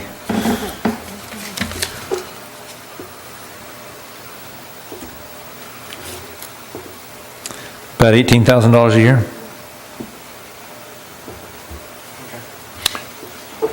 And this is totally off the wall, and I'm not going to apologize for it, but I'm going to give a shout out to John in his new shop, because he's going to continue to carry it. If you have never, and I'm talking to the entire galaxy, if you have not purchased and consumed his pomegranate jelly, you are missing one of the great taste treats that is available in the universe. So, Stirring testimonial. Okay, proceed, please. Yeah, moving on north. Rose's Landing recently got approved, concept approval from the city council for converting pretty much the entire upstairs, which is currently restaurant, to hotel use, about 9 or 10 hotel rooms. The big sticking point for that was parking. So far, all the hotels on the waterfront are able to accommodate their parking needs. Anderson Inn has their own parking, Gray's Inn has their own parking. The Estero Landing, or Estero Inn now it's called, has its own parking, so they're able to accommodate on site. Rose's Landing obviously doesn't, because it wasn't built for that originally, so cities, as community development folks, have been working with the Coastal Commission to try and find out what Coastal would allow. Coastal initially, their initial stance was they're not going to allow any public parking or approve the project with any public parking that would be allowed for hotel use, where the city had agreed in the concept approval to allow between, I want to say, 3 p.m. and 10 a.m. certain parking spaces in the lot that's down below D'Estasio's, X number of spaces to be used for hotel patrons in the evening. Coastal wasn't real hep on that, so we're trying to work out an alternative to that to make it work, because you got to have parking somewhere, because it's not too great when you have a hotel and you say, okay, customer, just go park your car somewhere, good luck. So some sort of a valet or other system is being looked at, but hopefully that project will move forward, because that'll increase some revenues there with having TOT and percent gross on a hotel will be good.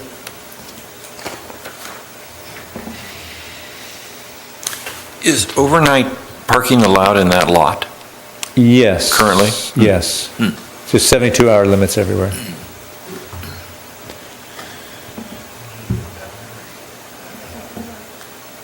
What's that? Yeah, the Rock is, 2 a.m. to 6 a.m. I don't think you can park at the Rock. And some of the other city parking lots are 2 a.m., 6 a.m. restrictions. Libertine Pub, 801 Embarcadero, the old fishbowl. The sign's still on the Oceanside fishbowl. Took me a second to remember that one. That has a consented landowner with that owner to rebuild into not a total tear down, but a redevelopment that was going to build in hotel rooms upstairs. That owner had paired up with John King, a developer in the county that most of us know as having owned the Inn at Morro Bay in the past, but still owns a lot of stuff in the county, but not the Inn anymore. They had put in a proposal for the Off the Hook site, where they were going to combine Off the Hook and Libertine Pub into one, that the city council ultimately kicked back, and we ended up going with TLC Family Enterprises, which I'll get to next. So that owner's kind of waiting to see what happens with the bigger property behind on the Centennial Parkway project, that has D'Estasio's in that parking lot, and the parking lot across the street, across Market Street on the backside. So currently a property marketing firm, Stafford McCarty's got that, and they're looking at putting that either up for sale or up for rent or lease in the long term, so the city's waiting to see what happens with that property. So the Libertine Pub's kind of on hold for now. Next door, Central Coast Investment, or sorry, not Central Coast Investments, TLC Family Enterprises, used to be Central Coast Investments. The Off the Hook lease site went through a COL, or through a RFP process for redevelopment. Consent to landowners issued to TLC. They submitted all their plans. They've got certain performance parameters they need to meet to keep in that COL. They still are within it. They've submitted their plans that are getting reviewed right now by Community Development. Eventually that'll go to Planning Commission. They've got to approve their financial capability sometime later this year, I want to say in the late summer or early fall. The city council recently awarded them a short interim lease on that site to operate and try and get the restaurant open back up to some use, although the previous owner pretty well gutted that restaurant and all the equipment, which they were allowed to under the lease, but unfortunately they took a fair amount of other interior stuff along with them, so we're looking at potential legal action on that. But that one's going to be tough to do much with just because it's pretty old and pretty dilapidated, and going to cost a lot of money to get it up and running, and it's such a short term before it gets torn down and rebuilt. Yet to be seen whether that's cost effective or not. Next door to that, boatyard. The significant thing there is that seawall failure that we had mitigated potential liability on through some lease concessions, and then that owner proposing to purchase the Otter Rock next door, and we did a new lease there, and the sale there fell out of escrow. It may get back into escrow. It's in constant change. The boatyard process will continue on. They're in Coastal Commission right now for their permits to rebuild the seawall, basically build a new seawall where the existing concrete wall is failing. They'll put in all new docks, do some upgrades on the walkway. Hopefully Coastal will okay that one, and that part will move forward. Whether or not the sale of Otter Rock to the boatyard owner will work or not, I don't know. We'll see what happens there. But the Otter Rock owner is actively trying to sell that site. There's some significant deferred maintenance items over on that site that are being addressed right now that we're trying to get corrected as well. And What's the status of the lease on that site? that lease is good through 2040. It was a 35-year lease. It had 12 years added back in about 2012. And the boatyard owner, if he was to take over, he had proposed, and actually is still actively in his permits with the boatyard. He's got a combined permit with boatyard and Otter Rock with Coastal. He's going to remodel the Otter Rock building as well, where it's put a solid roof on it because that was originally open air. And then got semi-closed in, and so he's proposing to put a solid roof on it and close in what's now currently where the gangway was supposed to go to, between kind of two little portions of the building sticking out, and then an open patio area, outside open patio area. He would close all that in and move the water, or actually get rid of the water wheel and get the trash dumpster outside and do some good remodeling in there.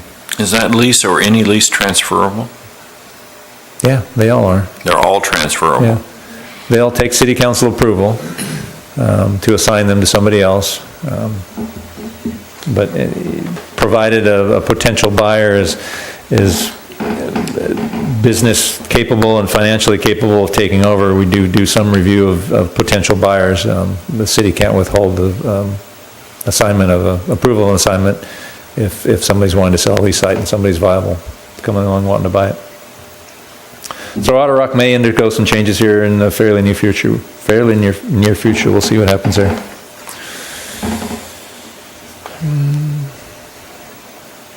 House of Juju Restaurant, formerly Whale's Tail, right next to the Anchor Memorial Park, recently got approved their concept approval for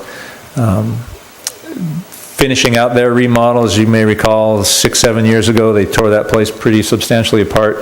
The initial idea was going to tear it down, but once they got into it, they kept the bones and remodeled it and did a lot of good upgrades.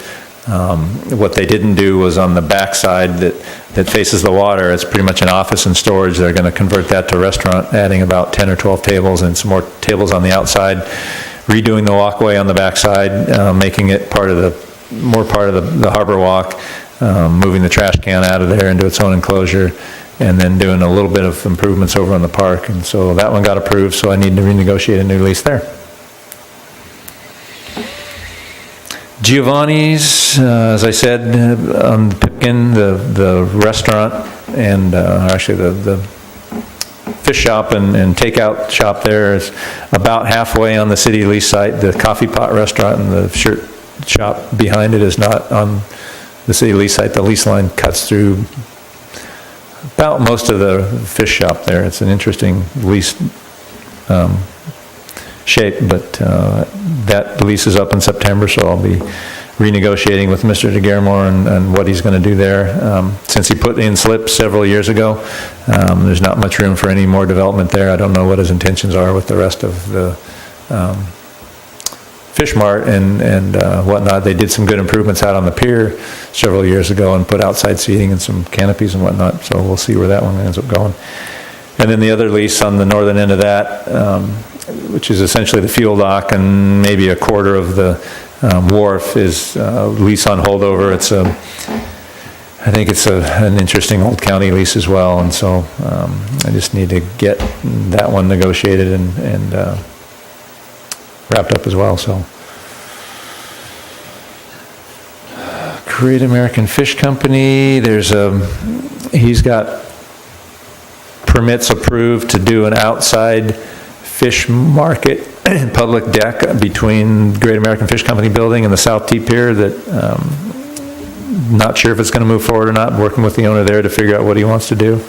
That was part of a multi-site permit that was issued about a decade ago between GAFCO, Harbor Hut, and Verges, when Verges was still there, for putting in that deck, or that new dock all the way along there, and then all the Morro Bay Landing docks that have gone in. Harbor Hut I'll get to in a second. GAFCO put in a new dock, new gangway, and then the second part of his project was supposed to be that outdoor deck and fish mart, so we'll see what happens there.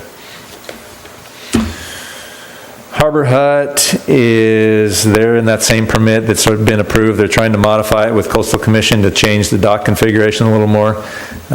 It's looking favorable, like that's going to go through, so provided that gets approved, we'll negotiate a new lease there and on that site, and he'll build those docks, and then he's got a permit approval for adding an upstairs office and some storage space, and not sure if he's going to move forward on that part or not. Further north, Morro Bay Landing, ex-Verges Landing, the final phase on that redevelopment is tearing down the old Verges building, the old sport fishing landing building, and the Tognazzini's Dockside 3, the boat-shaped building on the end there that's across the alleyway. Those get torn down. New two-story building goes in. Restaurant use that's over on the boat and Tognazzini's 3 moves over into the new building. The Tognazzini's 3 spot, because that corner there is not to Caltrans standards for turning trucks around through there that need to get into the fish dock, that gets redesigned and cuts that corner a little more and less space where Tognazzini's 3 is, so a little pocket park gets built into there. And then the landing gets a new building out over there hanging over the water. That should happen this fall, September, October, I think, is when Bob's planning on moving forward on that. Morro Bay Fish Company, other than the big grant to redo the ice machine, nothing new really happening there. That's about it. Coast Guard, I might as well tell you about that. In our building, so Coast Guard, as we know, got about $1.5 million to buy themselves some additional space. Been trying to work out with them how we're going to do that. They really don't want to be disconnected from their existing building. They want our harbor office site. City Council told them okay, but we don't have money to build our own building. Proposed to them a market rate lease on their existing building, which they currently pay $1 a year for. So proposed to them to pay market rate for both that building and our site.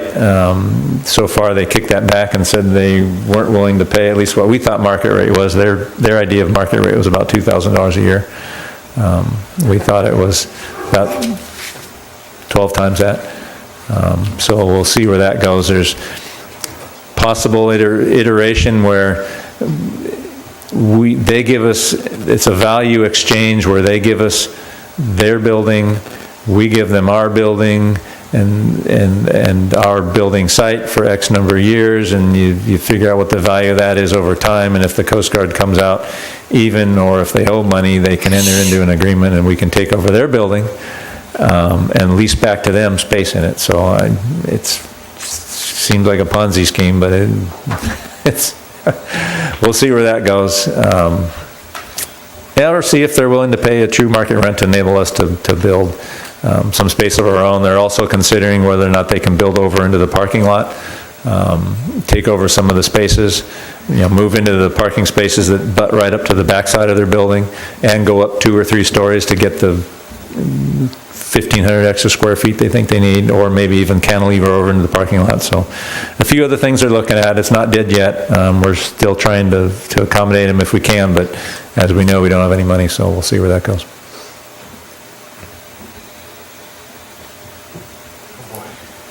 Well, it's 9 o'clock, time to quit. Questions, comments? Gene? Yeah, but Eric did mention Other mic.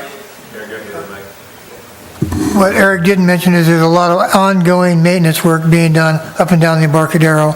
Pylons replaced, and all that just takes time, and most of that will happen in the fall when we get associated divers back up here to use their barge.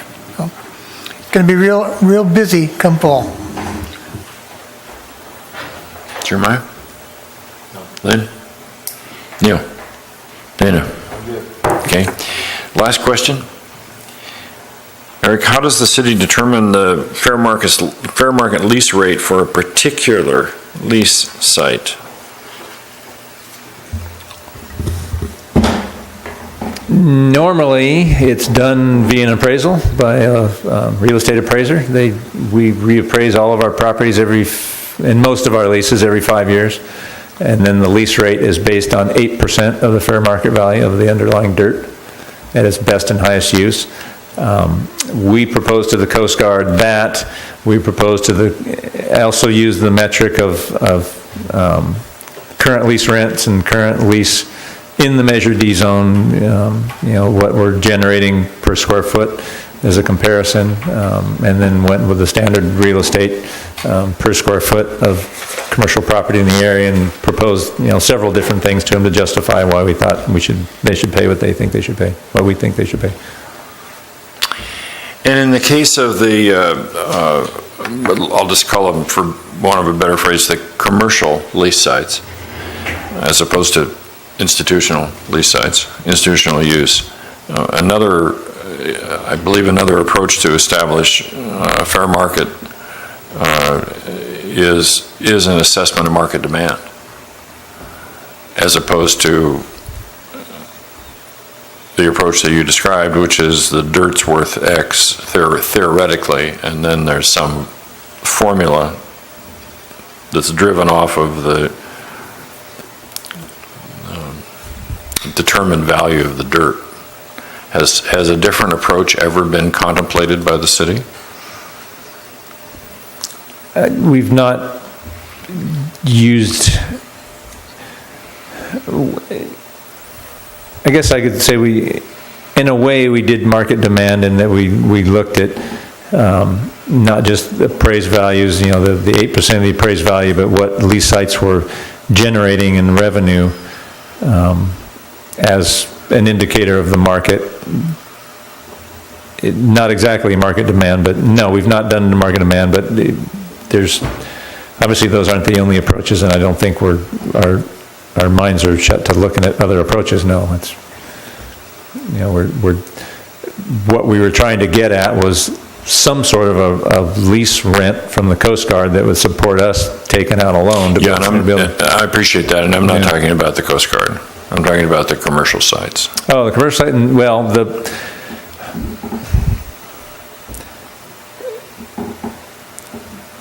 a percentage of appraised value is the standard method in which pretty much all state tidelands are assessed, their leases up and down the state, not just Morro Bay. That our leases stipulate will go by 8% of the appraised value, and those leases are long-term. That's been our approach that we've taken for, even the Pipkin leases they had initial rate that went by CPI, and they had one reappraisal in 1993 at 6% of the appraised value of the property. So even going back into the 60s, the city had been assessing its lease rents by an appraised value of the underlying dirt. So I guess to answer your question, have we ever looked at doing another way? No, pretty much every lease, and even the Pipkins, have that appraised value of the property as the basis for the rent. So to your knowledge, the city has never compared the current, as you point out, a trust lands approach, i.e. the dirt, to waterfront commercial space in central California that is not on Tideland's property. And there's quite a bit of it. Ask that question again? Sure. I didn't follow you.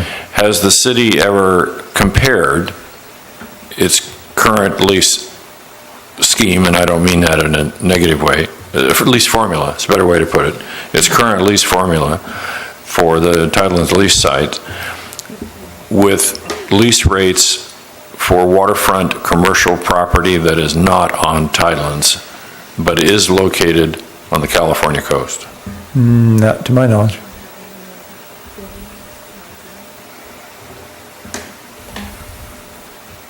Okay. Historically been on the 8% of the appraised value basis, Okay. as evidenced by all of our leases. I got that part. I got that part. I think that would be an interesting and potentially valuable, thinking about the city's revenue situation, be an interesting and valuable exercise that wouldn't take a lot of effort. There's realtors that do it for a living, and they might find some interesting things out. And relative to quote, fair market, unquote. So where we end up going on the Centennial Plaza Parkway property could very well go in that direction you're getting at, because it's being marketed by Stafford McCarty, a real estate marketing firm, and yet to be seen how that's going to play out, but I'm sure they're going to be looking at multiple different approaches on how to deal with that. Yeah, and it's interesting, but it's non-typical because it's so much larger. Yeah, it's large. You know, and yeah. And it's not Tideland's trust, but it's city-owned property. Well, I was, irrespective of the title of this trust, I understand what your point, but it's such a large parcel, and it's going to have a different set of metrics, I suspect. So, okay, thank you. Anything else, board? Okay, so that brings us to declaration of future agenda items. Do we want to add anything to our existing list? Apparently not. So that brings us to adjournment. Motion to adjourn? Dana? Jeremiah, second? All in favor? Aye. All opposed? Carries. Thank you. Thank you, everybody.